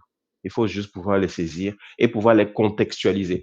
Rappelez-vous que l'intelligence artificielle part de ce qu'on appelle le machine learning. Le machine learning parle d'apprendre les informations qui étaient disponibles. Pendant longtemps, bon, l'Afrique a souvent été en retard en ce qui concerne la transmission d'informations, les rapports, les ceci. Donc, ça fait que parfois, pour avoir des informations pointues sur certains secteurs d'activité ou certaines entreprises en Afrique, tu vas chercher et tu vas pas trouver. Donc, ça fait que selon les régions géographiques, selon les sujets, les réponses qui peuvent vous être présentées par les intelligences artificielles génératives peuvent être limitées. Donc, apprendre, c'est important. Deuxième chose, après avoir appris, il faut pouvoir reconnaître ce qui est faux. Reconnaître ce qui est faux, c'est toujours justement utiliser votre esprit critique. L'intelligence artificielle n'est pas là pour remplacer l'humain, c'est faux. L'humain sera toujours plus intelligent que la machine. On peut tout me dire, l'humain sera toujours plus intelligent que la machine. La preuve, on peut contourner une intelligence artificielle et l'amener à faire ce qu'elle ne peut pas. Tout dépend de comment est-ce que tu transformes la question pour éviter justement qu'elle ne te limite, qu'elle ne te bloque. Donc, l'apprentissage, reconnaître donc ce qui est faux, c'est très important. Et par rapport aux différents secteurs d'activité, Les risques, en fait, je vais dire, ne seraient limités qu'à notre manque de connaissances, hein, c'est tout. C'est tout. On pourrait décider qu'à partir de maintenant, on ne vend plus de motos ni de voitures au Togo parce qu'il y a trop d'accidents. Et puis c'est fini. On interdit les circulations de motos et de voitures parce qu'il y a trop d'accidents. Est-ce que vous pensez que c'est une fin en soi? Est-ce que vous pensez qu'à l'heure où nous sommes, on peut décider de ne plus produire de motos, de ne plus produire de voitures? C'est pas possible. D'accord? Il est question donc de pouvoir maintenant, comme troisième élément, pouvoir se prémunir de ces différentes choses-là. OK? Comme Jamal l'a dit tout à l'heure, pouvoir s'en prémunir, pouvoir reconnaître ce qui est faux et prendre justement ces différentes dispositions-là dès maintenant. C'est maintenant, comme le thème le dit, c'est maintenant qu'il faut s'adapter. C'est maintenant qu'il faut apprendre. C'est maintenant qu'il faut aller chercher qu'est-ce que, dans mon secteur d'activité, quelles sont les choses que je peux améliorer? En quoi je peux aller plus vite? OK? Si vous avez le souci de la performance et de la rapidité, alors l'intelligence artificielle est faite pour vous. D'accord? Avant, peut-être, vous faisiez un rapport en 3 heures de temps. Non.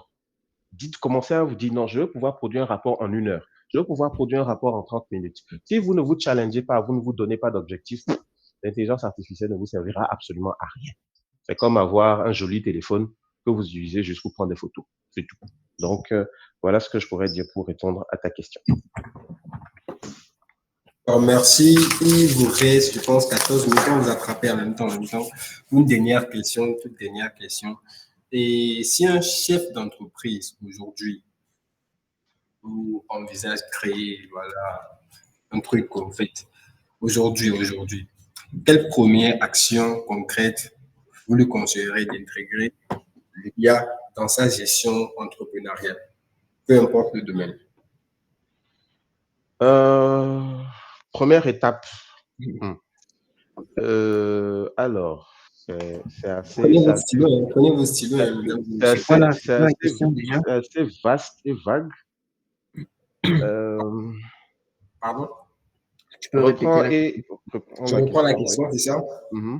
Oui. Voilà, je disais qu'aujourd'hui, si quelqu'un veut se lancer dans l'entrepreneuriat, un chef d'entreprise veut se lancer dans l'entrepreneuriat, quelles sont les premières actions concrètes que vous lui conseillerez d'intégrer l'IA dans sa gestion entrepreneuriale? Ok. Est-ce que tu veux y aller, Claude, ou tu préfères que j'y aille? Sans problème. Non, tu peux y aller, tu peux commencer, je compléterai. Ok. Déjà, supposons que, comme aujourd'hui, on a énormément d'entrepreneurs qui se sont lancés, et si je voulais, aujourd'hui, dans un contexte où je suis, par exemple, je te prends le pays dans lequel on est, le Togo. Je veux me lancer dans l'entrepreneuriat au Togo. D'abord, je vais sur ChatGPT parce que c'est ce que j'utilise souvent. Je lui demande, selon toi, comment se passe l'entrepreneuriat au Togo. Du coup, on commence d'abord à poser les bases et à comprendre le contexte dans lequel on est parce que les marchés sont différents. L'entrepreneuriat au Togo n'est pas le même qu'aux États-Unis ou en France ou en Chine. Ensuite, quand je lui demanderai ça, je pourrais même lui demander la question que tu viens de me poser et il me répondrait ce qu'il faudrait faire. Ensuite, je lui donnerai comme question, donne-moi un plan étape par étape pour que je puisse devenir entrepreneur au Togo. Et pour ça, quand tu as ta réponse, il faut d'abord que tu te demandes en tant qu'entrepreneur ce que tu veux réellement faire, ce que tu aimes faire. Parce que quand tu es passionné, on dit souvent que oui, certains le disent que tu n'as pas besoin d'être passionné quand tu veux faire réellement de l'argent. Mais la réalité, elle est tout autre. Quand tu es passionné par un sujet ou par un domaine, je peux rester là-bas et faire des nuits blanches en travaillant sur ce projet-là. Du coup, tu développes ta passion. Je suis passionné, par exemple, par je ne sais quoi. Et quand je découvre cette passion-là, je vais demander à l'intelligence artificielle. Et c'est toujours de l'utilisation de l'intelligence artificielle. Je lui demande comment est-ce que je peux percer, comment est-ce que je peux percer le marché avec cette idée que j'ai, de quoi est-ce que j'ai besoin, tu vois. Et quand on a tout ça, on fait un plan. Quand tu as ton idée, en gros, je te donne mon exemple à moi. Je me suis dit, OK, je vais apprendre l'intelligence artificielle, les différents outils et proposer des services d'intelligence artificielle à la population ici. Je vais sur ChatGPT, je lui demande, selon toi, qu'est-ce que je peux proposer? Du coup, il m'a sorti tout ce que je pouvais proposer. Je peux proposer des formations, je peux proposer des, des outils eux-mêmes qu'ils pourraient utiliser automatiquement. Je peux proposer n'importe quoi. Ensuite, je fais quoi? Je lui demande à qui est-ce que je dois proposer ça? Tu vois, tu lui demandes à qui est-ce que tu vas proposer ça? Parce que c'est ça qui fait la différence. Ce que tu vas vendre à un enfant ne sera pas la même chose que tu vendras à un adulte, et dépendamment du niveau d'intelligence et du niveau de ce qu'il y a dans leur poche. Ensuite, il te donnera quoi? Il te donnera les personnes que tu dois cibler. Parce qu'en marketing, en tout ce que tu veux, il faut que tu puisses cibler. C'est au Togo, on parle souvent des choses basiques. Quand tu veux vendre des habits, tu te demandes est-ce que je vends des habits pour des femmes ou est-ce que je vends des habits pour des hommes ou est-ce que je vends des habits pour des enfants? C'est la même chose. Tu te demandes qui est-ce que je dois cibler. Ensuite, donc, qui est-ce que je dois cibler? Tu demandes à l'intelligence artificielle quels sont les critères pour repérer les personnes que je dois cibler. C'est simple. Si je veux vendre des outils numériques, qui peut s'offrir ça? Est-ce que c'est le boutiquier à côté qui génère, je ne sais, 50 000 par mois? Est-ce que c'est l'entreprise à côté qui génère 100 000 par mois? Ou est-ce que c'est l'entreprise là-bas qui génère 1 million par mois? Ensuite, quand j'ai toutes ces informations-là, de quoi est-ce qu'ils auraient besoin? Tu prends ça, tu le mets. De quoi est-ce que moi j'aurais besoin? Comment est-ce que j'aborde ces personnes-là? Parce que c'est tout un processus, étape par étape. J'ai le produit, mais si je ne sais pas comment vendre ce produit, ni à qui le vendre, je ne pourrais pas le vendre. Et ça, c'est totalement logique.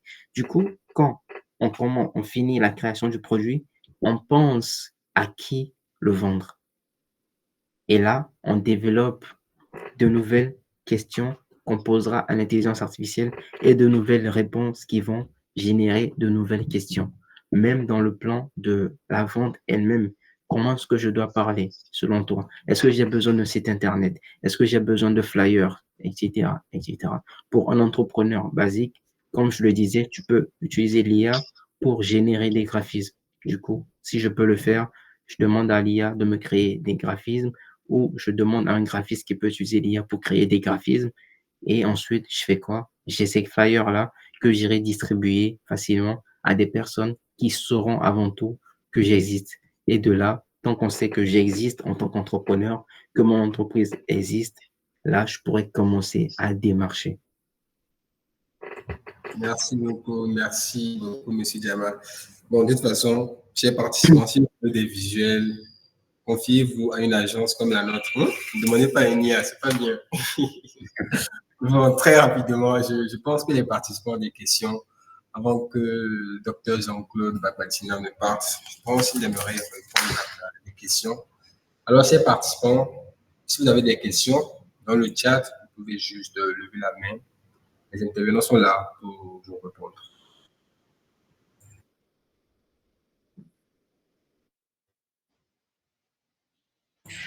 Bien, tout est clair. Vous avez des questions? Bien.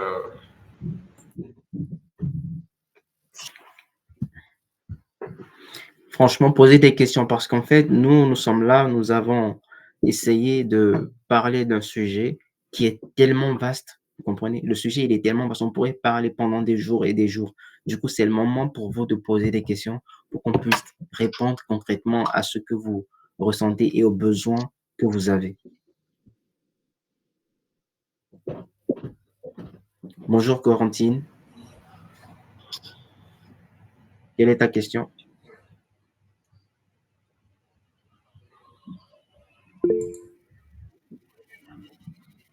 Coucou, Yao.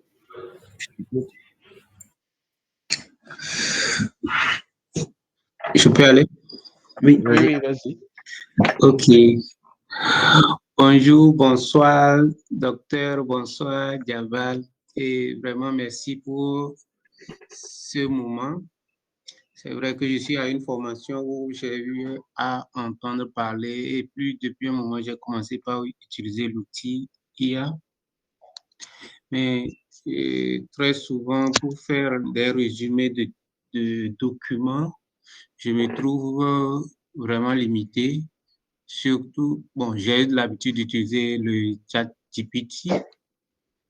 Et hier que j'ai, bon, je peux dire découvert beaucoup d'autres outils à part les Gemini et autres. C'est hier et le mardi que j'ai découvert d'autres. Maintenant, que faire pour s'aider ou bien pour permettre à ce qu'on puisse traduire des documents? Parce que des fois, des résumés plutôt, pour faire des résumés de documents. Des fois, on a besoin de faire des résumés, mais ça, on est vraiment limité parce que comme on est dans la phase d'essai ou de la Ok. phase limitée, pas, si c'est pas payant, ce D'accord. que moi j'utilise, c'est pas payant, donc Est-ce que j'ai pas je te payé pour poserai une pouvoir question? l'utiliser. Je ne sais pas si ma question elle est un peu claire. Oui, nous avons totalement compris, j'espère. Du coup, attends, est-ce que tu poses ta question à moi ou au docteur? Juste pour savoir. À nous. Oui, bien sûr, à vous tous, la personne qui... Bon, peut-être qu'on va prendre aussi la question de. Je vois une deuxième main. Oui, Oui, de gloire. dans le de nous, je Gloire, crois. voilà.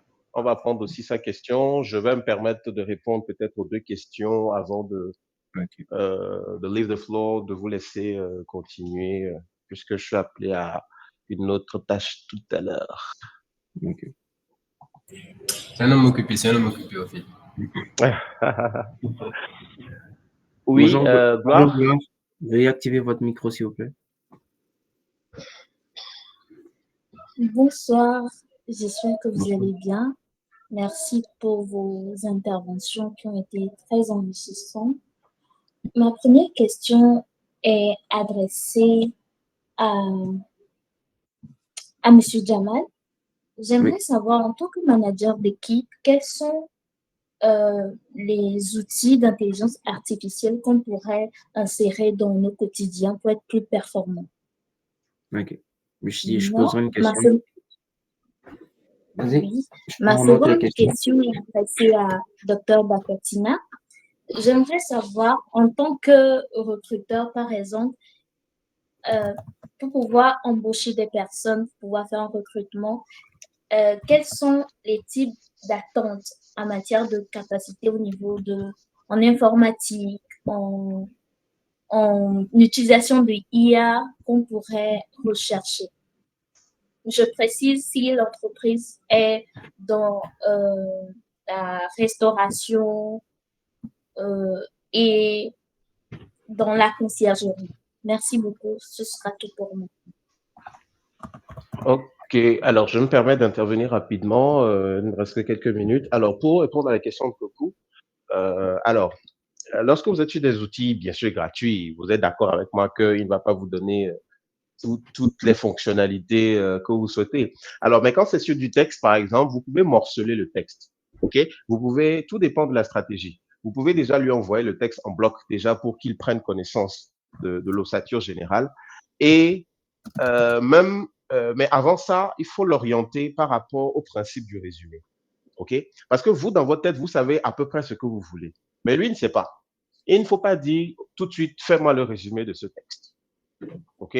Vous pouvez préciser la chose. C'est-à-dire que, OK, je vais te soumettre un texte de tel nombre de pages qui globalement parle de tel sujet.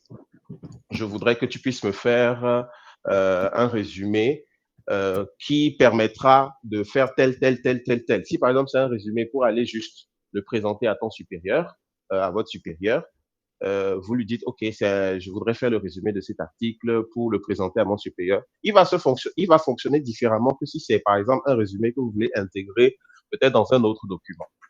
D'accord? Donc, il est question ici, en fait, de lui donner un petit peu plus d'orientation pour éviter qu'il le divague. Je le disais dans ma présentation. Il y a des fois où l'intelligence artificielle divague. C'est le terme qui est utilisé. Non, hallucine, voilà, divague ou hallucine. OK? C'est-à-dire que, bon, il essaie de combler le vide. Donc, en balançant différents trucs qui peut-être ne correspondent pas exactement à ce que vous voulez. Donc, c'est important de pouvoir être beaucoup plus précis dans les instructions que vous lui donnez. De manière générale, pour les intelligences génératives, il faut de la précision. OK? C'est très, très important. Et ça, apprendre à être précis avec une IA, utiliser de la précision avec l'IA, ça s'apprend. OK? Il y a quelqu'un qui a posé la question dans le chat. Il y a effectivement plusieurs sites qui proposent des formations. Donc, vous avez Coursera, oui, vous avez Udemy, vous avez EDX. qui proposent de très, très bonnes formations de niveau universitaire même, d'accord, avec des certifications. C'est des formations qui sont pas très chères, mais qui sont vraiment, vraiment pertinentes. OK? Donc, n'hésitez pas à aller sur ces sites et à commencer par apprendre ce que c'est. Donc, ce sont des sites où il y a des formations qui vont vous guider étape par étape dans ces différents processus d'apprentissage. Et pour prendre la deuxième question de Mademoiselle Gloire, quelles sont les compétences informatiques, etc., qu'il faudrait avoir sur ces différentes thématiques? Franchement, je ne pourrais pas vous dire tout de suite de but en blanc, voilà, il faut 1, 2, 3, 4. Non. Tout ce que je peux vous dire, c'est que ce soit, vous avez parlé de secteur de la restauration, secteur de la conciergerie, en fait, tout va être question d'organisation. OK? Il faut partir du problème. Il faut partir de ce que vous apportez comme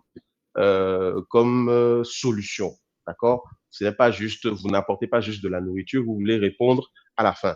Beaucoup de gens pensent que la restauration, c'est juste proposer des repas. La restauration, c'est pas proposer des repas, c'est répondre à la faim de quelqu'un. Donc, selon les deux concepts, l'approche, elle est différente. C'est pour ça que vous avez de très bons cuisiniers qui ne percent pas dans le secteur de la restauration et vous avez des gens qui sont moyens dans la restauration, mais qui ont beaucoup de clients. C'est ça le paradoxe. Donc, il est question ici de pouvoir savoir, OK, je veux résoudre le problème de la faim. J'apporte une solution par rapport à la faim des gens. De quoi je peux avoir besoin? Déjà, je peux avoir besoin donc de compétences pour aller comprendre, d'accord, la psychologie même de mes clients. OK? Quelqu'un demandait qu'est-ce qu'il faut en matière de premier pas en IA pour lorsqu'on veut se lancer. La chose que j'ajouterais à ça, c'est que faites-vous accompagner par un coach en stratégie, que ce soit un coach physique ou un coach virtuel, même si c'est une IA que vous allez utiliser comme coach. Bref, il est important d'être guidé étape par étape parce qu'il y a des choses qu'il faut pouvoir creuser, notamment le ciblage et le type de produit que vous proposez. Donc, pour revenir, quelles compétences informatiques? Donc, déjà, il faut connaître l'informatique. Quand on dit connaître l'informatique, c'est savoir utiliser un ordinateur. Savoir utiliser un ordinateur, c'est pas seulement taper du texte. Même taper du texte, vous devez l'apprendre.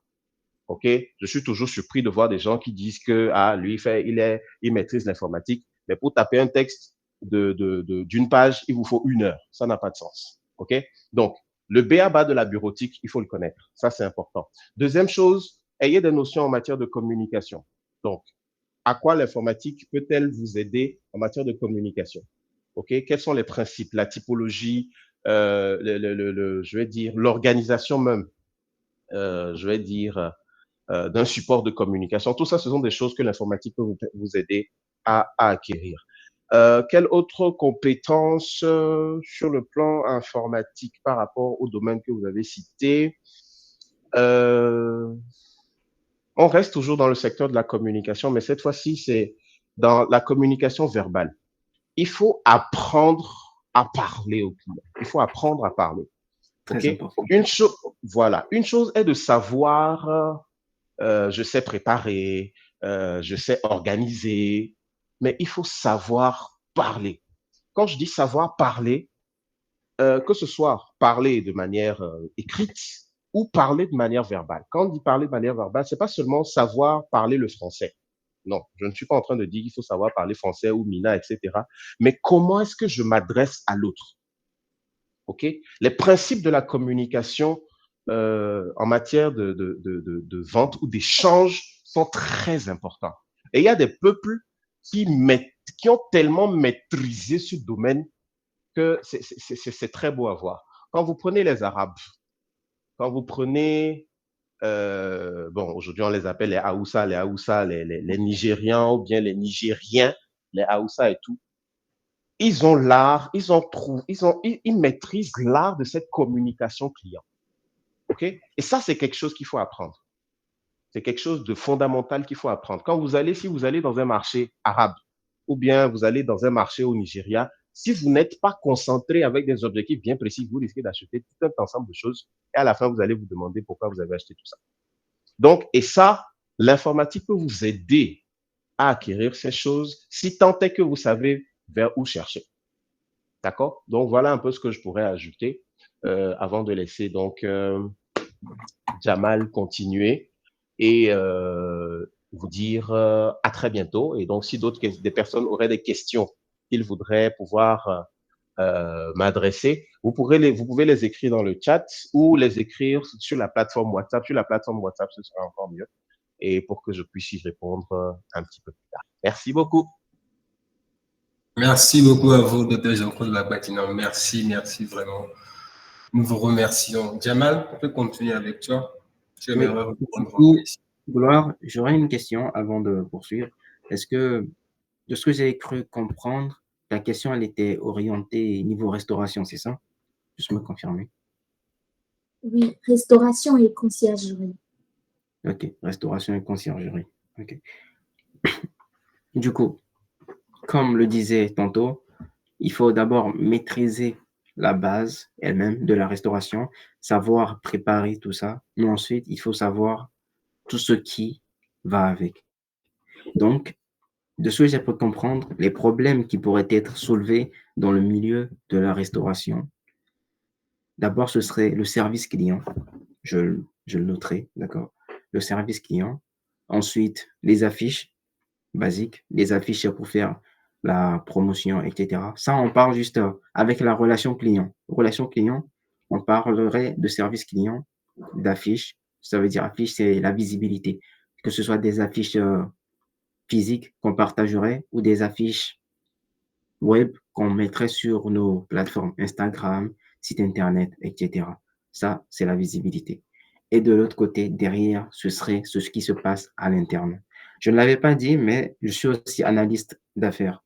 Et c'était exactement une étude de cas sur laquelle je travaille actuellement et sur laquelle je ferai sûrement des vidéos dans un futur proche, étape par étape, comment emmener son restaurant à aller générer des revenus. Du coup, si on commençait, au début, j'ai cité le service client. Comment intégrer l'intelligence artificielle dans le service client? La base, c'est que généralement, premier truc, c'est que aujourd'hui, la réalité, quand on cherche un restaurant, d'accord? Quand on cherche un restaurant, c'est qu'on prend notre téléphone et ce qu'on fait, c'est qu'on tape sur Google. Est-ce que ce restaurant, et il y a un restaurant autour de moi ou pas? Est-ce qu'il est ouvert? Est-ce qu'il est fermé? Quelles sont ses heures d'ouverture? Et puisqu'on est en train de parler d'IA et de machine learning, d'informatique en général, il faudrait d'abord commencer à optimiser votre page Google. C'est gratuit. Vous allez sur Google, vous créez une page Google Business pour votre restaurant avec des photos, des avis, pour qu'on sache déjà que votre restaurant existe. Comme ça, si quelqu'un cherche sur Google un restaurant, Google vous propose comme restaurant pour qu'il puisse venir manger. Et vous prenez de belles photos, vous pouvez engager des gens si vous voulez, vous référez à Bright pour vous gérer tout ça, votre site Google. On commencerait par ça, parce que Google, c'est la visibilité devant. Ensuite, toujours en termes de visibilité, Instagram. Instagram pour les photos toujours et pour qu'on vous voit. Et vous verrez peut-être à côté, ça peut être aussi WhatsApp pour les statuts Facebook, les statuts WhatsApp et tout ça, et Facebook. Même chose, on commencerait déjà par la visibilité. Et derrière, quand tu commences à par la visibilité, elle sert à quoi? À faire savoir qu'on existe. D'accord? Ensuite, comme le disait le docteur, même si vous avez une visibilité, il faut savoir parler le langage d'un client. Par exemple, au lieu de dire réduction de ça, etc., tout ça, c'est le domaine de Bright ici présent. Il vous parlera de comment gérer le marketing, les meilleurs mots pour la communication client à mettre sur vos affiches et attirer des personnes. Quand on aura fini avec cette étape, la visibilité, on passera à l'étape service client. Comment est-ce qu'on accueille le client? Et quand vous aurez maîtrisé ça, quand le client nous appelle pour savoir ce qu'on propose comme repas, il ne faudrait pas qu'on puisse rater certains appels. Du coup, il y a aussi des outils pour ça, que ce soit sur WhatsApp, Instagram, sur les sites Internet ou même en appel qui pourront automatiquement répondre aux besoins des clients qui vous appellent pour avoir des informations sur votre restaurant. Ensuite, à l'interne, en ce qui concerne la gestion d'équipe. Généralement, en tant que gestionnaire d'équipe, ce qui arrive, si c'est vraiment la gestion d'équipe, ce qui arrive, c'est que c'est la gestion des ressources humaines. Ça veut dire quoi? Ça veut dire que je ne sais pas combien de serveurs est-ce que je dois mettre ce soir. Je ne sais pas combien de personnes est-ce que je peux mettre aujourd'hui. Il se peut que telle personne n'ait pas de disponibilité. Il se peut que telle personne soit disponible, mais etc., etc. Tout ça, c'est une question d'organisation, mais il y a des outils comme Notion et AI, Emotion, qui vont t'aider à planifier automatiquement des agendas. En gros, les personnes qui travaillent pour toi, puisque c'est une équipe, comme tu viens de le dire, tu as des personnes qui travaillent pour toi, et ces personnes-là, elles donneront leur disponibilité qu'elles pourront cliquer automatiquement. Je suis disponible tant, tant, tant, tant. Et toi, tout ce que tu auras à faire, c'est quoi? C'est de placer, selon les disponibilités, les, ton agenda et la planification de tes ressources humaines que tu as. À part ça, il y a d'autres intelligences artificielles dont je pourrais parler pour la formation, le suivi de performance et la productivité, pour générer les rapports automatiques, ou même juste pour la communication, comme on le disait tantôt. Vous êtes en réunion, vous avez besoin de quelqu'un pour prendre les notes, etc. Vous utilisez une intelligence artificielle qui prend automatiquement ce que tout le monde dit et qui derrière génère un compte rendu. On ne pourra pas tout aborder aujourd'hui, mais si je n'ai pas répondu à ta question, je pourrais te venir plus en détail dans le groupe WhatsApp.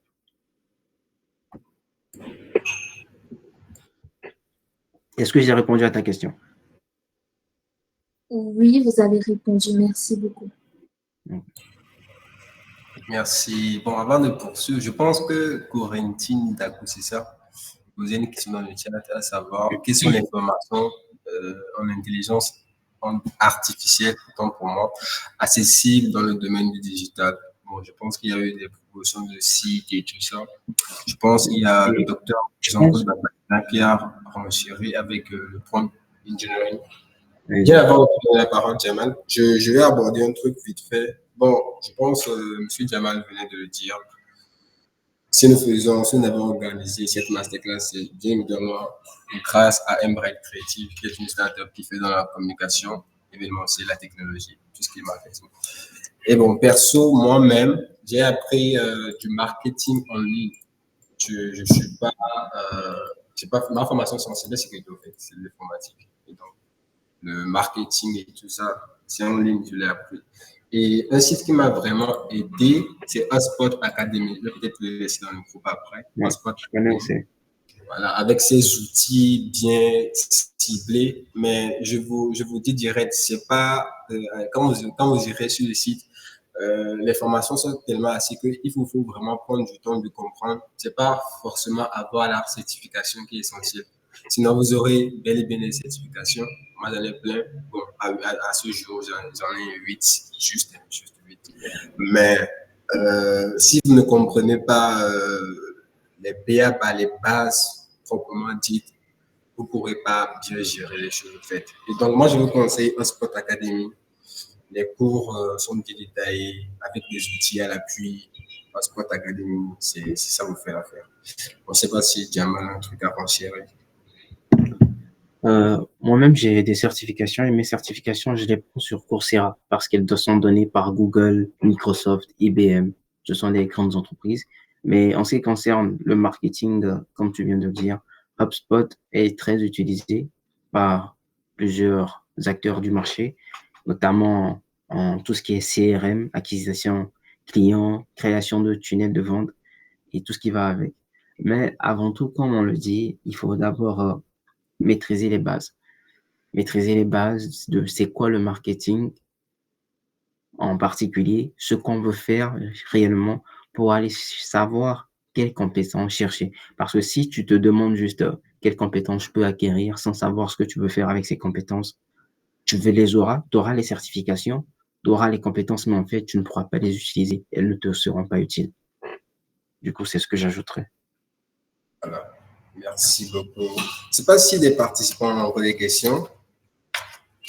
Si vous avez toujours des questions, n'hésitez surtout pas. Ok. Ok, merci. Vous avez des questions, si vous avez des questions, n'hésitez surtout pas. Nous sommes toujours là pour le moment. Il nous reste 15 bonnes minutes. 15 bonnes minutes.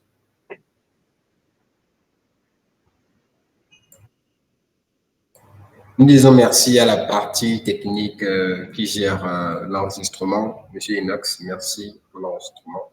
Pour ceux qui n'étaient pas, pour ceux qui ne sont pas là, ou ceux qui aimeraient, comment dire, revoir cette session, ce sera disponible sur YouTube à partir de ce soir, 18h du moins. Mais je vais rajouter un truc à part ça, c'est si vous avez des questions, n'hésitez surtout pas à les poser dans le groupe comme je voulais d'en parler tantôt, parce que c'est un sujet général. Tout ce dont on a parlé aujourd'hui, c'était en général.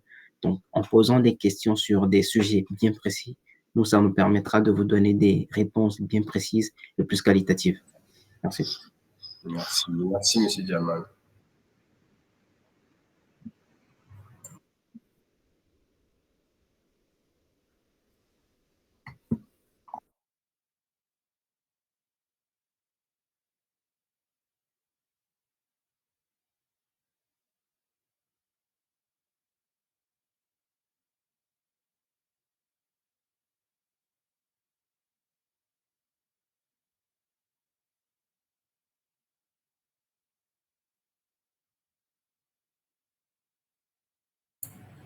Ah, j'avais mon micro éteint, m'excusez.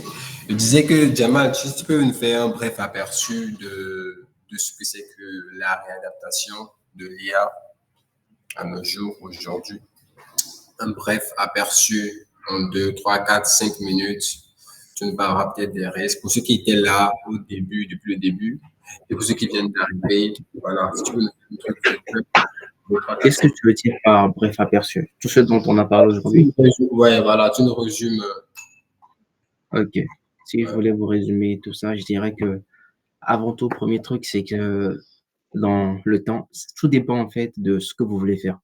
Si votre objectif, c'est de l'utiliser juste en tant que fonctionnaire, ok, je veux aller vite, vous pouvez le faire aussi. Vous avez des outils pour le faire. Et si votre objectif, c'est de générer de l'argent ou de l'utiliser pour générer plus de revenus, augmenter votre situation financière, sachez que l'IA vous le permet aussi. C'est une nouvelle vague. Comme on a eu la vague des TikTok, la vague de YouTube, la vague des cryptos, c'est une nouvelle vague et vous devez investir en vous aujourd'hui, apprendre de nouvelles choses. Avant, c'était des ordinateurs, comme le disait le docteur qui était là, des ordinateurs très gros. Aujourd'hui, on a un outil qui te répond automatiquement quand tu lui poses une question. Et cet outil-là, il est basé sur des bases de données. Tout ce qu'il prend comme réponse, ce sont des choses qu'on lui a appris. Et comment on lui apprenait tout ça? On lui donnait des images et on lui demandait, ça, c'est quoi? Tu vois? Et il répondait. Et on lui disait, non, ça, c'est une mangue. Comme on apprend à un enfant. C'est comme ça que ça se passe dans les centres de base de données ou dans les centres avec serveurs et tout ça, sur les ordinateurs que nous, on n'a pas aujourd'hui. Chez eux, ceux qui ont créé l'intelligence artificielle, c'est comme ça qu'ils l'ont programmé et c'est comme ça qu'ils l'ont entraîné. Aujourd'hui encore, beaucoup de gens entraînent encore des intelligences artificielles. Il y a des intelligences artificielles aujourd'hui pour tout le monde où il y a des informations sur un peu tous les différents sujets, que ce soit la politique, le mariage, les lois, etc. Mais il y a des intelligences artificielles qui sont ciblées aux entreprises elles-mêmes. Si je suis avocat et que j'ai un cabinet d'avocats, ce que je ferais, c'est que je peux même le faire sur ChatGPT. Tu n'as pas besoin d'investir dans un logiciel d'intelligence artificielle. Tu peux prendre ChatGPT, par exemple, et tu prends toutes les lois du Togo. Tu crées un GPT. Un GPT, c'est un peu comme une intelligence artificielle. C'est un peu comme un espace d'intelligence artificielle juste pour les informations que tu lui donnes. Moi, je l'avais utilisé pour mes cours, par exemple. J'avais utilisé, créé des GPT pour tout. J'ai créé un GPT pour le coding, j'ai créé un GPT pour les calculs différentiels, j'ai créé un GPT pour différentes choses. Tu crées des GPT sur ChatGPT et tu lui donnes tout ce que tu veux. Tu lui donnes les informations à mémoriser. J'ai un cabinet d'avocats, je lui donne les lois du Togo à mémoriser et je fais quoi? Quand j'ai besoin d'une question ou d'une réponse sur telle ou telle loi du Togo, tout ce que j'aurai à faire, c'est que j'y vais seulement et que je lui pose la question. Du coup, lui, il se base sur cette base de données maintenant. Ça veut dire qu'il ne se baserait plus sur une autre base de données, celle qu'on lui a donnée, mais il se base maintenant sur ma base de données. C'est comme ça que l'intelligence artificielle, elle est utilisée pour des secteurs ou des entreprises spécifiques. À part ça, vous pouvez utiliser l'intelligence artificielle comme pour tout, comme je le disais tantôt. Pour la visibilité, j'ai cru entendre qu'on avait des entrepreneurs aujourd'hui. Et du coup, en tant qu'entrepreneur, votre objectif, ne l'oubliez pas, c'est de générer du profit. Votre objectif, c'est de prendre l'argent dans la poche du client. Et pour prendre l'argent dans la poche du client, en premier lieu, il faut que le client sache que vous existez. Si le client ne sait pas que vous existez, il ne pourra jamais, je dis bien jamais, acheter chez vous parce que vous n'existez pas. Et pour exister, il faut créer des canaux et aller toucher le client. Donc, en termes de visibilité, il y a énormément de tactiques. La tactique physique, c'est de créer des affiches et des flyers à coller ou à partager. Et la tactique numérique ou digitale, c'est d'avoir un site Internet, avoir un compte Google Business ou avoir un compte Instagram, avoir un YouTube ou un TikTok. Aujourd'hui, beaucoup de gens sont sur TikTok. C'est vrai. Désolé, moi j'utilise la version. On vient de me dire que la création de GPT est limitée sur ChatGPT. J'ai oublié. J'utilise la version payante, c'est pour ça. Du coup, sur TikTok, il y a énormément de personnes sur TikTok aujourd'hui. Du coup, vous pouvez l'utiliser sur TikTok aussi. Utiliser l'intelligence artificielle pour savoir de quoi parler concrètement en technique avec votre business. Et puis, un conseil que je donnerais aux entrepreneurs qui sont là aujourd'hui, c'est quoi? C'est que, avant tout, inspirez-vous. N'essayez pas de réinventer la roue. D'accord? N'essayez pas de réinventer la roue. Il y a des gens qui ont créé la roue. Nous, on ne va pas la réinventer. Si vous voulez, au 21e siècle, en 2025, aujourd'hui, avancer très vite et générer le plus rapidement de profit, n'essayez pas de réinventer la roue. Nous, on veut devenir riche. On veut être riche aujourd'hui. On veut être riche maintenant. Et pour être riche aujourd'hui et maintenant, il ne faut pas réinventer la roue. Il faut juste se baser sur ce qu'on a déjà, le copier, le adapter à notre manière et le retransmettre. Pourquoi je dis ça? Ça veut dire quoi? Ça veut dire que tout ce qui a été donné, vous prenez, je te donne un exemple. Le premier gars qui a créé l'automobile, avant on parlait d'automobile, c'était un truc comme ça. On avait quoi? Bon, avant même l'automobile, on avait un chariot. C'était un truc carré, couvert, avec des roues et qui se faisait tirer par des chevaux. C'est le même processus aujourd'hui, juste qu'on a remplacé les chevaux par un moteur qui donnerait la puissance des chevaux. On a remplacé les roues et les sièges par des trucs plus confortables. Et quand vous regardez les voitures, vous sortez, oui, les modèles sont différents, mais une voiture reste une voiture. Le concept même est le même. Que vous prenez une moto Dubaï, comme on l'appelle, Dubaï, ou que vous prenez, ça s'appelle comment? Dubaï, la grosse moto là. Bref, toutes les motos sont les mêmes. Toutes les voitures, au final, sont les mêmes. Et tous les business, quelque part, suivent le même processus. Et puisque tous les business suivent le même processus, ce que vous devez faire, c'est de vous inspirer. Les nouvelles tendances, toutes les nouvelles tendances sont créées aux États-Unis. ChatGPT, ça a été créé aux États-Unis. Vous comprenez? Avant que DeepSeek et tout ça viennent, ça a été créé aux États-Unis. Pop, des ballons, ça a été créé aux États-Unis. Les business des crypto, États-Unis. Le business des NFT, États-Unis. Donc, déjà, si vous ne comprenez pas l'anglais, ça va être difficile pour vous, mais faites un effort. Et même, pourquoi l'anglais? Aujourd'hui, sur YouTube, en tout cas sur mon YouTube, vous avez la possibilité d'écouter des contenus en anglais en cliquant juste sur un bouton qui traduit automatiquement ces contenus-là en français. Consommer du contenu éducatif, consommer du contenu éducatif et consommer du contenu éducatif sur votre business. Allez sur YouTube ou vous pouvez même demander à ChatGPT, ce que moi je fais souvent, quelle chaîne ou vidéo YouTube est-ce que je peux regarder pour mon business dans tel secteur. Et il me donne quoi? Il me donne des gens qui ont déjà réussi dans mon business. Si vous êtes entrepreneur que vous voulez réussir, n'oubliez pas, la meilleure chose à faire, c'est quoi? Prendre quelqu'un qui a déjà réussi dans ce business-là. Parce que vous n'êtes pas spécial. On n'est pas spécial. Puisqu'on n'est pas spécial, ça veut dire que quelqu'un a déjà eu la même idée que nous. Et puisque quelqu'un a déjà eu la même idée que nous, il y a déjà quelqu'un qui a déjà réussi dans ce business. avec cette idée. Du coup, il faut juste que vous trouvez la personne qui a réussi dans ce business-là. Vous regardez comment il a fait pour réussir dans ce business-là. Vous prenez sa méthode, vous prenez ses processus et vous l'adaptez à vous et à votre contexte. C'est ce qu'il faut faire. Et pour ça, vous pouvez vous faire aider par l'intelligence artificielle, que ce soit pour la visibilité, pour la création de l'offre, les réductions à faire ou même pour la relation client. Mais en tout cas, on parle d'intelligence artificielle aujourd'hui. On ne parle pas forcément de stratégie business, stratégie d'affaires, mais c'est ce qu'il faut faire. Vous comprenez?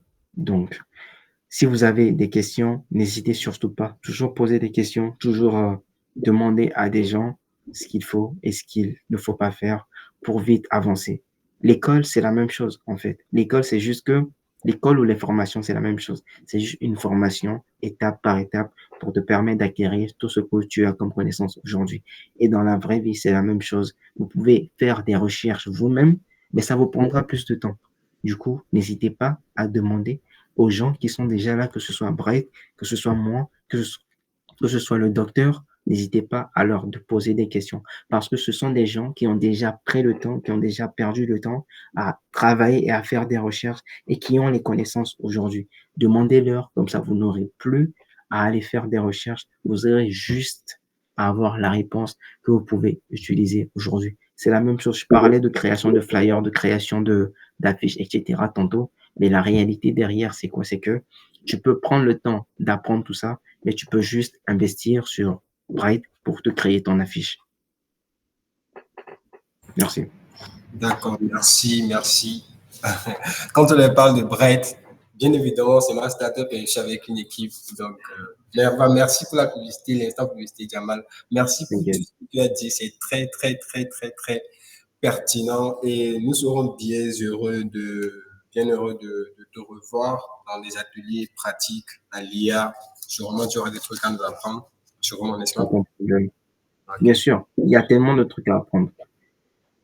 d'accord. Merci. Mais pour les 10 ou 11 autres personnes qui sont encore là, pour les prochaines startups, ce serait très pertinent si vous pouvez nous apporter ou nous donner ce dont vous aurez réellement besoin. Comme ça, quand vous arrivez dans la masterclass, nous, on serait prêts déjà à répondre à vos questions.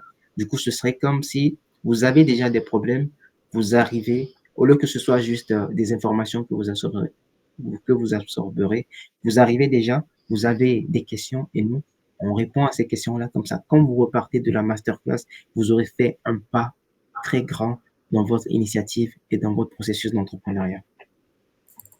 Parfait, parfait. Merci beaucoup. Je pense qu'on va opter pour cette option. C'est ce on va commencer par faire dans le groupe de la masterclass. Le lien est dans le chat, chers participants. Alors, merci. Nous disons merci à nos deux invités pour ces brillantes interventions.